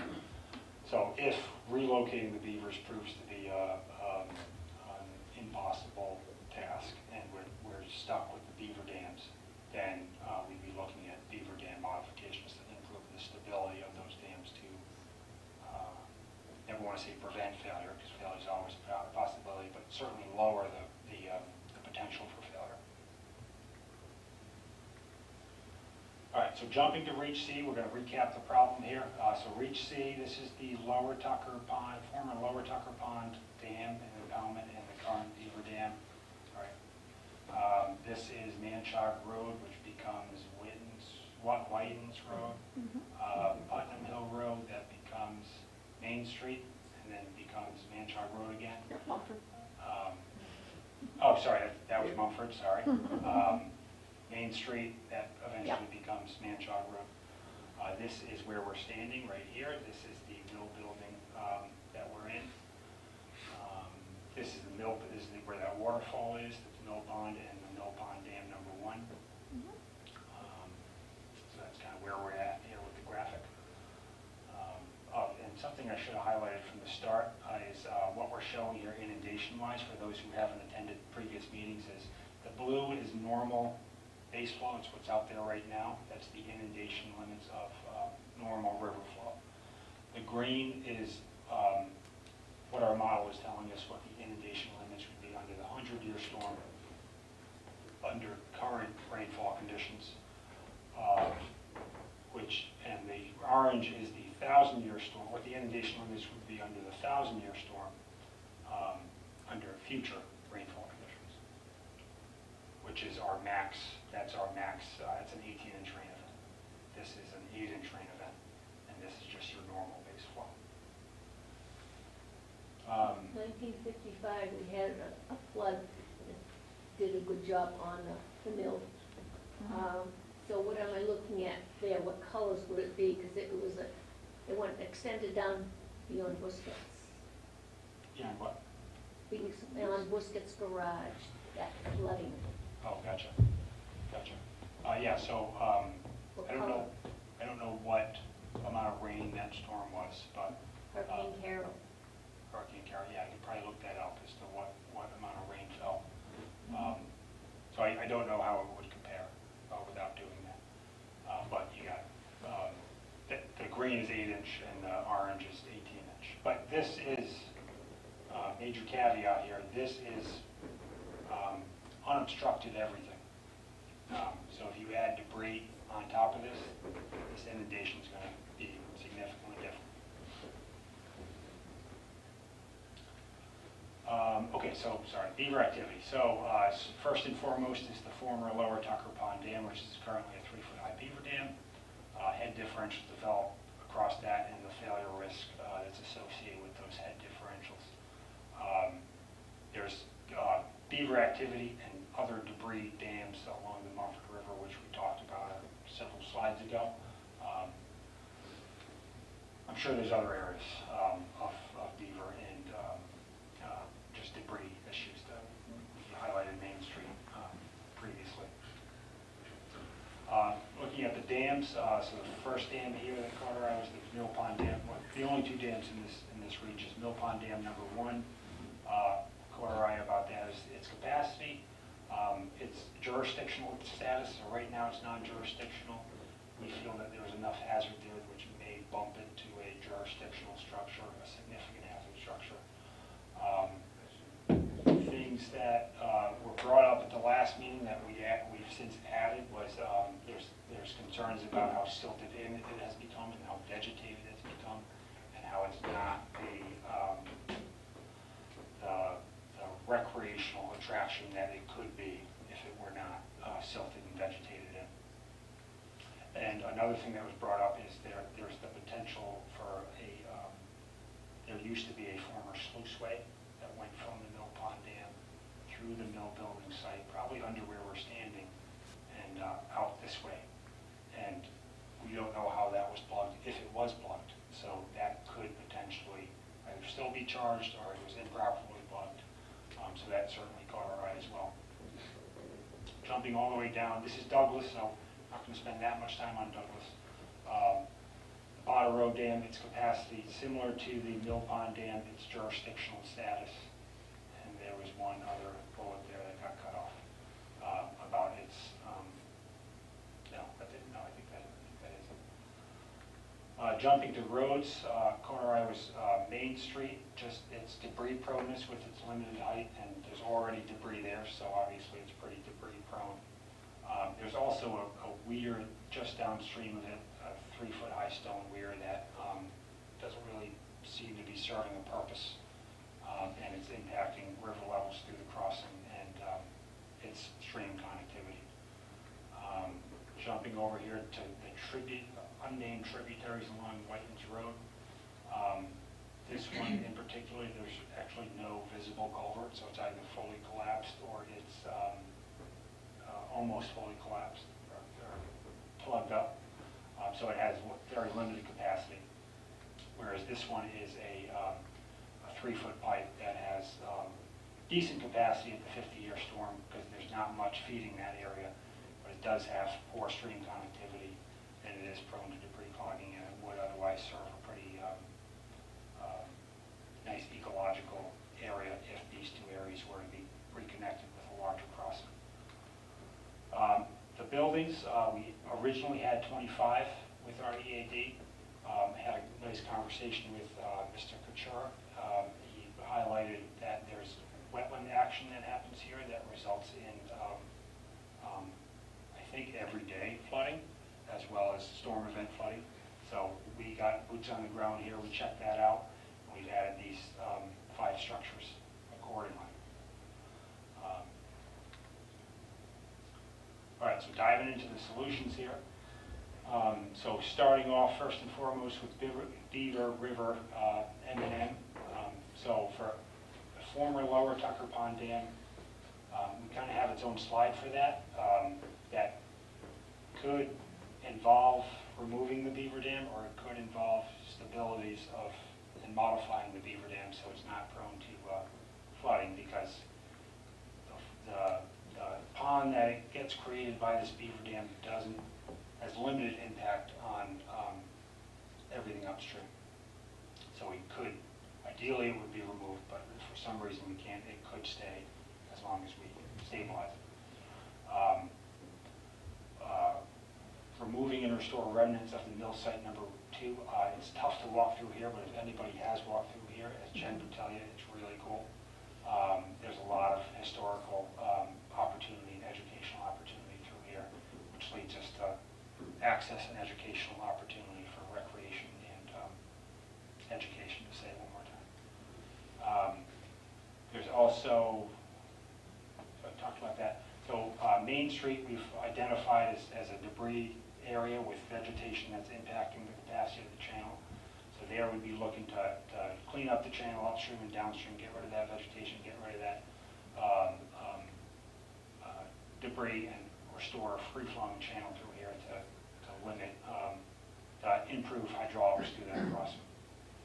And we'd be looking to remove that stone weir that doesn't currently seem to be serving a purpose, and that will kind of reconnect this stream from upstream to downstream at this location.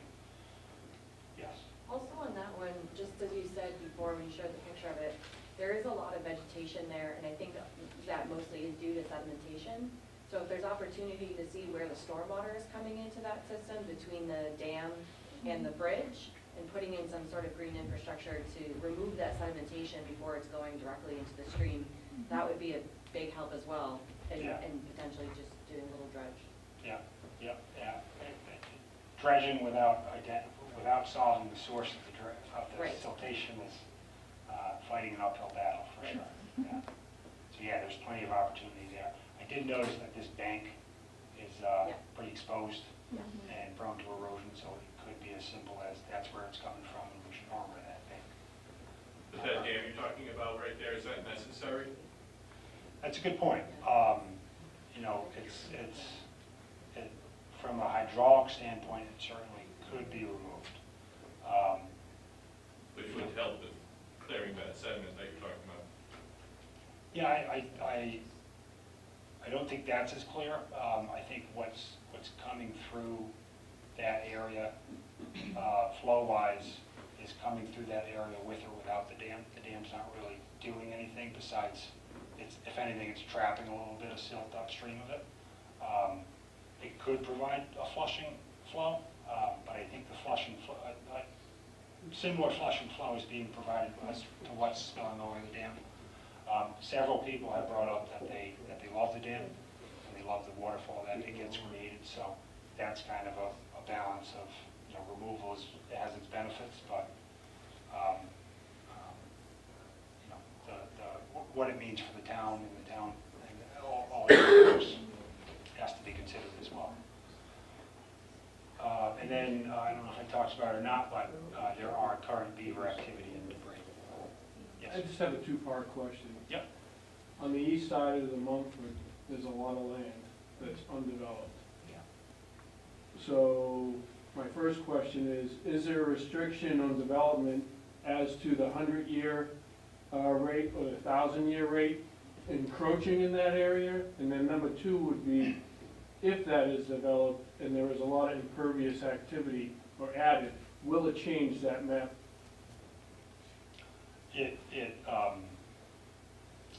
It will certainly change the map to a degree, and it will certainly, similar to what we touched on at the last meeting.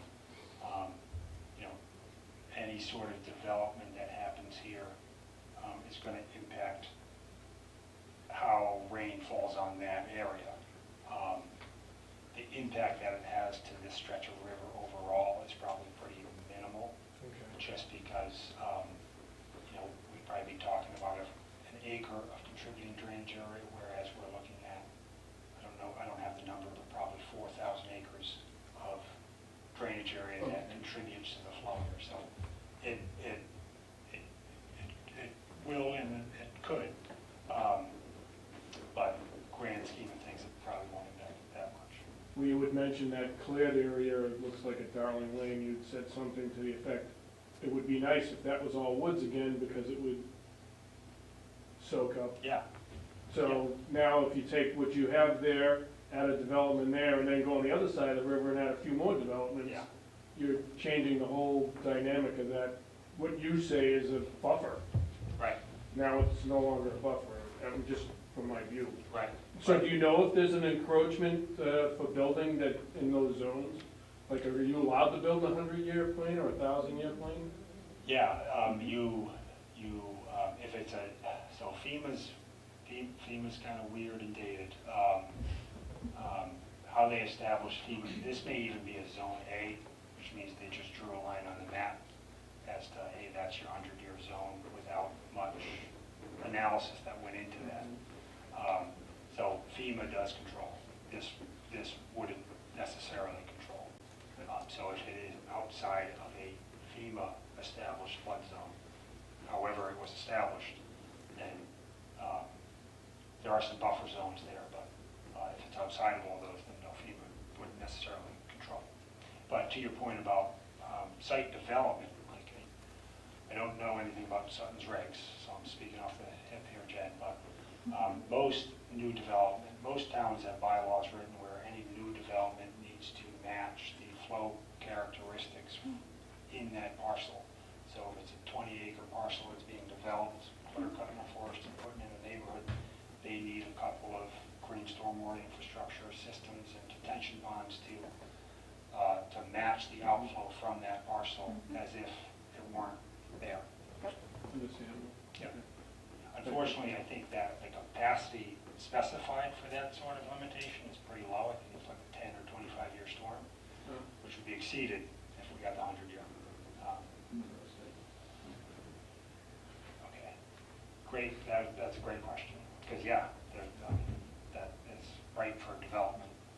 Well, that seems like the biggest buffer for your 100-year. I mean, that's, everything around that is absorbing what you want it to do. Yeah. And if you change that around that, it just seems like that whole design would shrink and make it big somewhere else. Yeah, yeah. So if you did have development encroaching on the floodplain, that's going to raise water levels here. So whoever would do it would want to do some type of analysis to determine what that On a is. 25-year storm. Right. Okay, thank you. Okay, so going to, did I talk about this already? But jumping to dam modification, so Mill Pond Dam number 1, what we'd be looking at is, and this is concept level, you could go any number of ways with Mill Pond Dam number 1, which is the waterfall just upstream, but hydraulically, the spillway needs to be bigger. So I thought it made sense to extend the waterfall off to that side of it, off to the west, dam right to the west, and make it 60 feet bigger, and really cut off what is the normal spillway, which is a drop inlet spillway to a 2-foot conduit, which in doing this, it would always flow, so you'd always have water fall, which would be nice. And you have the additional capacity of the extension. And in doing that, I don't include it here, I include it on the next slide, but you'd have a low-level outlet, which you do now. It's kind of a stop block controlled structure, but it would be gated and it'd be automated so you could operate it easier. You dredge the impoundment, as it's been brought up, to improve the water quality and the aesthetics of the impoundment. And you want to look at formally abandoning or seeing how this sluiceway channel was plugged. If it was not plugged or if it was improperly plugged, we'd be looking to put a formal plug here to make sure that this dam is not contributing to any sort of basement flooding conditions that are happening in this building. And I think there's a great potential here to provide some fish passage, which in doing so, this is a great crossing that's already open for fish. If you do whatever you need to do here at this dam, it would really What help. fish? Yeah. Well, some may argue that there's no fish there because there's so many obstructions. Right. Yeah. So get rid of the obstructions, the fish will come down. Build it and they will come. Yeah. Or unbuild it and they will come. Okay, and I talk about this and this more in the next slide. Potter Road Dam, so this is one, like, I don't want to downsell. I know we've dealt with 6 dams and I've kind of said that removal's off the table for those 6. Potter Road Dam, it certainly depends on who you talk to, and you need to get, consensus with all parties involved. Hydraulically, similar to this dam, if we took out the aesthetics piece, hydraulically, you could remove this dam. But you could, if removal for some reason is off the table, if there's recreational benefit tied to this, or if this is a privately owned dam, so it'd be ultimately up to the private landowner as to what they wanted to do with it. But if it's not removed, then it needs to be modified so we can accommodate its spillway design flood. The bridge, right now it's a 20-foot bridge. In looking at the channel upstream and downstream of it, it is much narrower than it should be for a stream crossing. And the bridge that's shortly downstream of that, this one, is 40 feet wide. It kind of tells you that, helps tell you that 20 feet wide is not the span it needs to be, so we'd be looking at making that 40 feet. Culvert replacements, starting with 5.1 and 5.2, we simply make these 10 by 4 culverts. Your capacity jumps all the way up to the 1,000-year storm and not really a capacity thing here, it's more of a, look at what you're opening up from a ecological standpoint. You're providing some passage to, for wildlife. 6.1 through 6.3 are all your main street crossings. This is the 8-foot arch, which is the main crossing from Whiting's Reservoir tributary.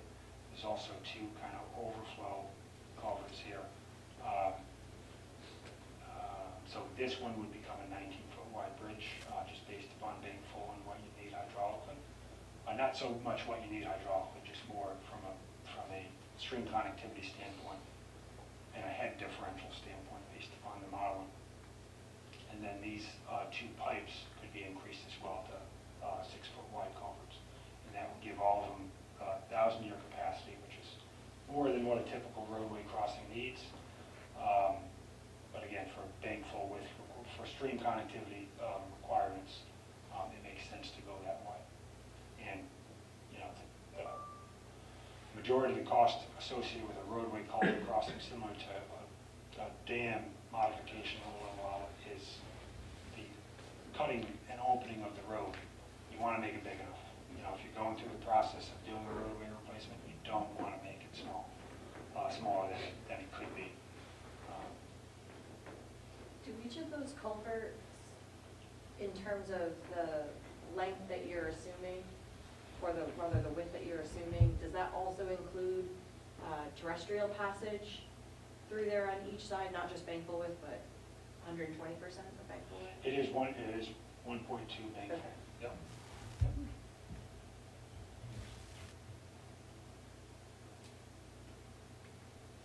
I'm going to Mumford Road upstream right now. It's 24-foot pipes, limited capacity and limited stream connectivity. Excuse me. Be looking at making that a 20-by-6 call. At the building level, we'll be looking at modifications. Certainly these improvements that we're talking about would also improve the flooding condition at the building level, but probably not eliminate it altogether. And we'd be looking at implementing building modifications at those 30 and any others that get identified or come up in the process of developing those modifications. All right, so diving into, any questions on overall before we jump to? Diving into one specific, several specific projects, but one specific area. So this is highlighted as Stevens Pond Dam. We already talked about those modifications, so that's just highlighted because it was included in the base image. This is Manchog Road. That's the Manchog Road bridge right here. This is Mill Pond Dam. This is where we're standing right here in the mill building. This is the Main Street crossing. So what we're looking at for this site is we dubbed it as mill site trails with recreational, educational, and green stormwater infrastructure opportunities along those trails. And what you're seeing here is the potential trail paths, which not much thought went into it, so it could certainly deviate from what's been drawn here. But the idea is to develop trails through this former mill site here, and this former mill site here, Mill Site 2 and Mill Site 3, tied to Mill Site 1 and through Mill Pond Dam, that you'll really provide some recreational opportunity or some educational opportunity through these trails. Kind of jumped the gun. So established trails with educational and recreational amenities. Here's a section here of the river. It's a pretty neat looking river if you're into that kind of thing. It'd be great to establish trails through here that could get better access. Right now it's not accessible. It's wooded, it's overgrown. It was tough to get access to take this picture. So establishing trails through there to be able to get everyone's eyes on the beautiful river would be awesome. And through the historic mill sites too, which would be even better. And to that point, be looking at mill site restoration of some of the components, or maybe I'm not doing it justice, Chad. I know you have a vision for this, but you know, providing some key features of the mill building. That way, as you're walking through this trails, you can see, oh, that's where the factory was, that's where the dam was, you know, that sort of thing, where you kind of go back in time when the mill site was there and see what was there. And there's certainly green stormwater infrastructure opportunity here, which could tie with it, with these accessible trails, educational, to help show everyone what it is we're talking about when we're talking about green stormwater infrastructure. I think just cherry picking a couple locations, you know, I think there's the potential here along this parking lot at the fire station, not necessarily the parking lot itself, but maybe adjacent to the parking lot could be a rain garden through here or some type of green stormwater infrastructure. There's other opportunity through here. There's also a paved area here at the post office that could also incorporate some of that green stormwater infrastructure. It's definitely brought up a great point. Any sort of stormwater drainage systems that dump into the river along the stretch could be routed to a green stormwater infrastructure that could also serve as a functional system as well as an education opportunity. And then getting into the Mill Pond Dam modifications a bit more. So we'd be looking at extending the waterfall. So right here is the waterfall spillway. This is the outlet of the low-level outlet, and there's a structure here, a drop inlet structure that serves as the spillway, and it actually maintains the pool level. You can see it's flowing here when the waterfall's not flowing. It maintains a pool level slightly below the level of the overflow spillway during kind of low flow season, during the summer season. So by getting rid of that and having this just be a low level outlet and extending this overflow spillway all the way over, it would make it such that it has more capacity and I don't want to say always flowing, but it should always be flowing and providing that aesthetic benefit. So I already talked about the low level outlet conduit and controls to help. There's not much operational need here in terms of pre-storm drawdowns because there's not that much storage, so you don't have much benefit from drawing it down ahead of storms. But having the low level outlet will should help in keeping the impoundment from continuing to silt in. By operating that thing periodically, you're going to increase the velocities through the pond and help limit the siltation that occurs. Impoundment dredging, we talked about. This is the view of the impoundment from Manchog Road looking downstream. It's not what it could be, for sure. And then I kind of already talked about abandoning the sluiceway. So the sluiceway that kind of extends this way. So this is the mill pond, this is the dam, and this is actually shown on a plan of the mill building. A sluiceway that runs through here under the building, and under the addition to the building and into the channel. We don't know how that was plugged, if it was plugged, when this mill building no longer became an operational mill building with a water supply. So that could be contributing to any sort of basement flooding that's occurring in this building. Any questions on that before we move on to the next slide? Yes? How would you find out about the plug? Like, what would you, release a dye? I don't understand. Yeah, it could be a dye test. It could be a little bit more exploratory. Get in there with an excavator and see what's going on.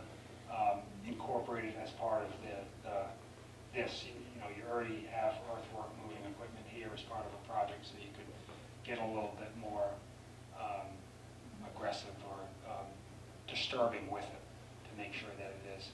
We probably start in engineering. We probably start with the dye test to see if anything's taken. We'd start with an underwater inspection where you put a diver in the water and you try to figure out what's going on there.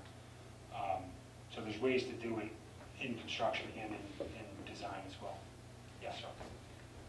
Some of the Manchog water pipes line up that culvert in front of the tent connection building. Some distance up, there's a manhole cover, kind of near the Four Corners store. Lift that up and you can see a valve that shuts off water. That piece of pipe has been abandoned now, but it does go up some distance, and then it gets caved in. Gotcha. It wasn't full of water last time I was in there, and that was probably 20, 30 years ago. Gotcha. Where is that exactly Um, on this? Okay, in front of the tent connection building, the second mill building, right near the Four Corners store, is a manhole, a regular standard manhole. You take that up and we have an abandoned piece of pipe and a valve that abandoned that pipe down like 10, 15 feet. Gotcha, gotcha. So that's kind of on this area. See the crosswalk variety? Go up, and Great, they they knocked down. Okay. Yeah, right up in there in the roadway. Right in the road, it's right on the, close to the store. Because I mean, they were connected. Gotcha. Is it on Main Street or is it on? It's on Main Street. It's on Main Street, not Wayne Road. So that may be related to, so there's a pretty cool former sluiceway channel that was associated with the mill site number 2. And there's a conduit that starts right about there that runs this way.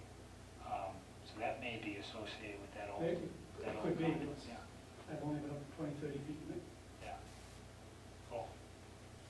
They also had some tunnels going from the super's house to, I think, the second mill and mill 1.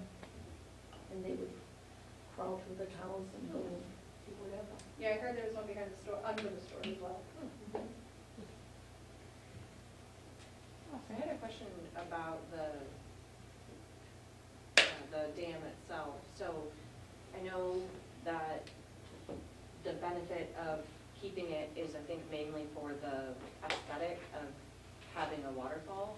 Would it be beneficial to take that out, or you wouldn't really get much benefit from it? Because I think there are opportunities to still create a veiling waterfall while removing the dam, just to have that aesthetic, but having the ecological and benefit. Yeah, so from a flooding perspective and from a hydraulic perspective, the dam does not need to be there. And it wouldn't really matter one way or the other whether or not the dam is there. So dam removal or some variation of. I mean, there's an elevation change there, so there would still be water flow. Yes, yeah, exactly. It would just be a river like it is upstream of Manchok Road, yeah. It does, impact to some degree, like water flow now is stagnant through here, through Manchok Road. It's just a continuation of that pond, so by moving that dam, you would have changed flow conditions through Manchok Road, which would need to be evaluated to see if modifications would be needed at the Manchok Road bridge and its abutments, to see if you have scouring issues.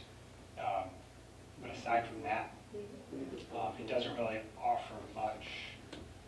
The removal of that dam wouldn't offer much benefit in terms of lowering flood. It would certainly lower flood elevations, but flood elevations in this area are not that much of a concern upstream. It's certainly a concern with the current capacity of the dam, so it would remove it would eliminate the failure risk potential of the dam. So looking at what is the cost of repairing it Right. over time and the cost of making these modifications versus the cost of removing it, right? And then creating some sort of veil or Yeah. aesthetic benefit stuff. Yeah, they've done that they've done that in other areas of the region where they want to maintain an endowment for some reason, but they don't want the hazard posed by the dam, so they kind of do a hybrid approach of doing some type of sloped rock channel that is, A fish ladder, exactly. Yep. I mean, fish with that. Yeah, they definitely would, yeah. Yeah, so it's that balance, and, that's not, I think where we jumped to modification just from the input from several people at the meeting, we'll probably walk back a little bit in our actual report to make sure that we're not jumping to that solution before, without looking at the big picture. So in a nutshell, it can stay the way it is and it won't have any impact one way or the other. No. No. It can't stay the way, it could stay a dam, Okay. but we want to modify the dam so it is less prone to fit. Extending. Right, exactly. overflow. Exactly. Okay, so Reach D, we didn't really dive in because it's entirely in Douglas. This study is for the town of Sutton. But just a recap of what we identified at the last meeting.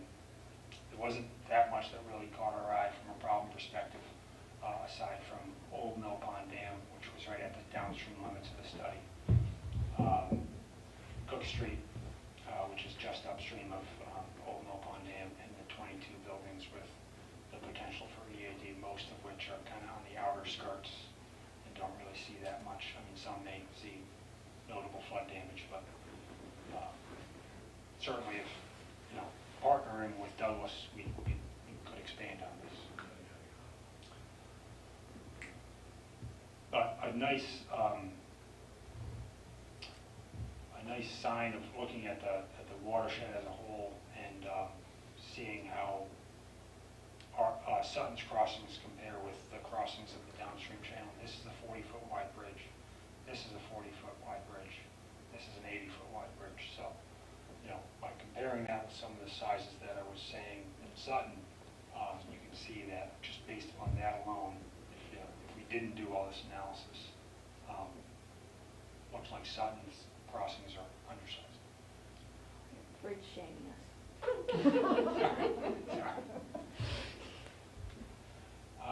Okay, so this is, why don't we do those handouts? So this is what everybody's been asking for. This is, we took those watershed-wide solutions that we talked about, seems like 2 hours ago now. We took those building modifications and we took the REACH-specific modifications and we jammed them all in an Excel table because we love Excel tables, and included some information like the, I'm hesitant to call this a priority numbering.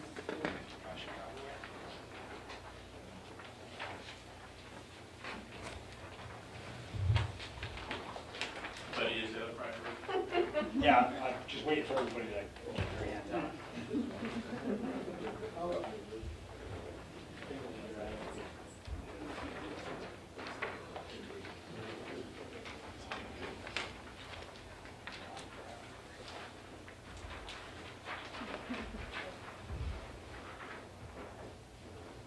Can you remind us what EC and PC are?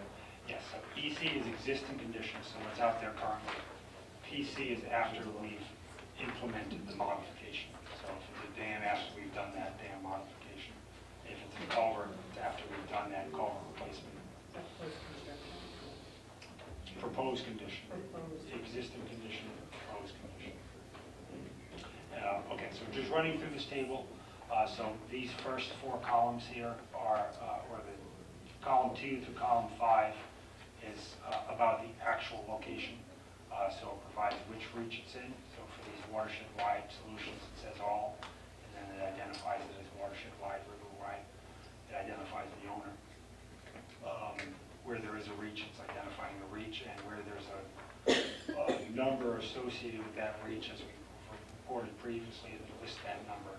None of this really matters. What really matters is the location, just to get your eyes on, to bring you to what it is, where it is we're talking about. Owner matters, of course, as to what the owner is, and then this is what the actual action is. So, let me just continue on. And then where it's applicable, we have some capacities as well. Capacity under current conditions. So if we jump to Upper Tucker Pond Dam, what we're proposing to do there is a hazard reclassification, spillway design flood modifications, and an operational plan, among other stuff like I talked about in more detail, but there's only so much space in the cell. What you'd be doing is you'd be going from 5-year capacity to greater than half BMF capacity under current rainfall conditions, and 2-year capacity to greater than 1,000-year capacity under climate change informed rainfall conditions. The cost range between, and this is in thousands of dollars, so it's between $6 and $9 million for that modification project we were talking about. And then, as well as some available funding programs, not identifying the actual funding program, more so the agency who's responsible for putting out that funding program. So EOEA, for example, is a state organization that handles the MVP grant program, handles dams and seawall program. I'm sure there's others there that I'm missing. The Department of Ecological Restoration has culvert improvement program, Yep. dam removal programs. DER has programs as well. FEMA has a whole, FEMA's a federal organization that has a whole slew of grant programs. There's flood mitigation assistance, BRIC grant, and the report itself is going to be diving into that sort of things, but we just wanted to identify the agency in here, again, for the cell's only so big. And I'm hesitant to call it prioritization because it certainly depends on a number of factors, but this is a soft prioritization of how one person view it. Really, the reason that the watershed-wide and river-wide action items are ranked highest is because you really do those at any point, and the span that they carry, the benefits that they carry spans the whole watershed. So there's multiple benefits there. Yes, Laura? So it's feasibility and benefit to flood reduction? Are those kind of the top ways that this is prioritized? It was mostly based upon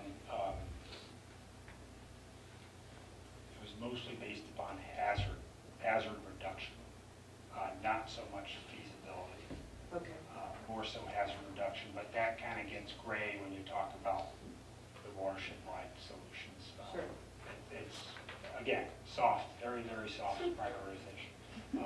We may get done with this study and move to the next phase, and we identify that we really, really want to go after Whitens Road crossing first.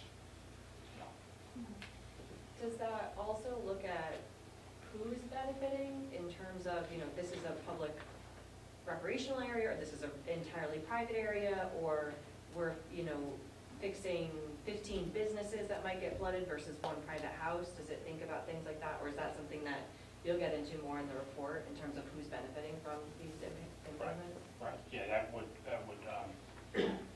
certainly be something that could be built upon in the next phases, yeah. So it's a pretty heavy table. There's really no, aside from the estimate range and the owner, there's no new information in this table. It's just a table that sums up all the solutions that we've identified. Nothing forces private people that own these structures to do anything, correct? Well, that certainly depends. In terms of dams, regulations from the Office of Dam Safety would force a private dam owner to do something, to do something eventually. They would have to force that, they would have to make it a safety hazard, I would assume, or some sort of high-risk issue. Is there funds that allow, so if they come in and say that, do they say, well, there's also funds to help you, or they just say, it's your responsibility, fix it? They do identify funding opportunity. Okay. They don't necessarily provide the funding assistance or the assistance to apply for those grant applications. But yes, there are depending on the dam, there are numerous funding opportunities out there. Thank you. Does that higher prioritization allow them to access access some of that funding easier? Yeah, I mean, it would certainly depend on how the grant application, so for each one of these, you put forward a grant application for that funding program. It's all about how that would be packaged up. So we could certainly reference this if we were talking about looking to fund this. We could certainly reference this table or some variation of this table and say, of this detailed study we did, it was our highest priority, and a grant reviewer may view that as a more competitive project if that wasn't highlighted. But just to call out again, that if you're asking for, you know, public funding, which is federal funding, state funding, right, that we're all paying for in our taxes, et cetera, if we're asking for public funding, any grant is going to say, what is the public benefit? Yeah. So that's why it'd be really helpful if you could include that in your report of what is the public benefit for each of these proposed changes, or if there is. Yeah. I just say it because I've heard horror shows with people have old dams on their property that aren't even doing anything anymore, Yeah. and have literally had to pay for the breach, the opening, Yeah. and big money. Right. All because someone came in and said, it's not safe.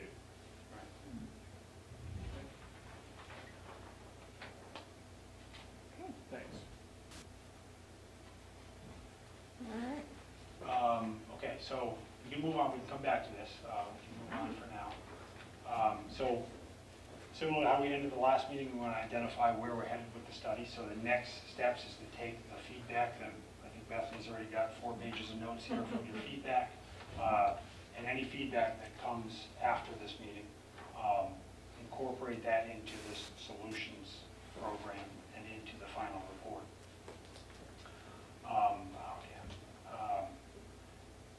From there, we'll have everything we need to develop a draft of this resiliency action plan report, which will be a comprehensive report of everything we presented at these past 3 meetings and everything that we've done in greater detail than we've gone over at the meetings. We're shooting to have that available to the public for May 22nd, at which point you'll again be able to provide comment on every part of it until May 31st. That can certainly be flexible if you all don't think that gives you enough time to review it and provide comment. How is it made available to the public? Because I know like NEPA, it gets sent out of, you know, is that something that you access the website or? Yeah, it'll be on the town's website. We'll link it to the homepage, and then I'll have on the planning department page, and maybe on the COMCOM page, but definitely on the planning department page, we have all the tabs down the left side. So you'll have a tab there, and it will probably be in news as well on the planning page, but we'll also link it to the homepage. So, and if you are not computer savvy or don't want to go that way, you just need to send me an email or call me and give me your email, and I will get it to you individually. So there'll be no email that comes out to say this has been received, and here, check our website. There's no reminder that will come out. We just have No, to have a there's little tickler that May 22nd, we need to go to. May 22nd. We Put need it to on check your the calendar. town's website. Yep. Can you send it to everybody that signs in though? Yeah. Yeah, if I have an email on the sign-in sheets, absolutely. Mhm. From there, we'll have what we need to, I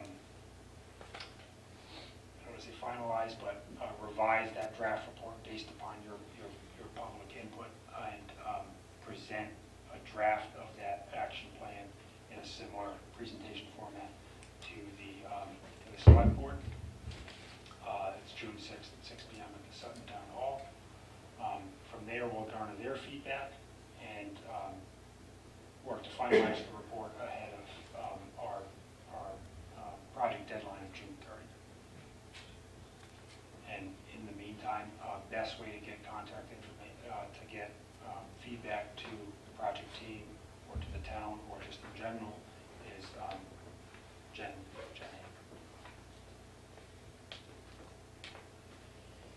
and this presentation's available as well, right? Yes. Yeah. Yeah, I mean, if you go to the town's website now, because there's not like this is kind of a hybrid project. It's not really it's not a planning board project. It's not a CONCOM project. It's kind of a hybrid. When you go to the website right now, you have to type in Manchog water study or municipal vulnerability in the search thing, and it'll pull you to a page that has everything on it. So as of tomorrow, hopefully, I'm not promising, but hopefully tomorrow, you'll see that tab on the planning department page and that news item that links to that same page that already has everything. It has all the videos from these meetings, it has any documents, it has all the presentations. This presentation will be added to that page tomorrow, and then the plan will also be posted there as well when it's ready, the draft plan. So right now, you have to pop those words in the search box, but as of tomorrow, I'm trying to make it easier for you to find it. It just didn't have an obvious home because it's so many different departments and it's so many different things. So we've decided, Pam and I have talked about it, and we want to park it someplace. So since my office got to be in charge of it, we'll park it on the planning and planning board pages. You'll see a box on both of those. So. Jen, was there any closing remarks before we open it up to? I think you kind of covered where we're going with this. We have to keep our commentary timeframes tight.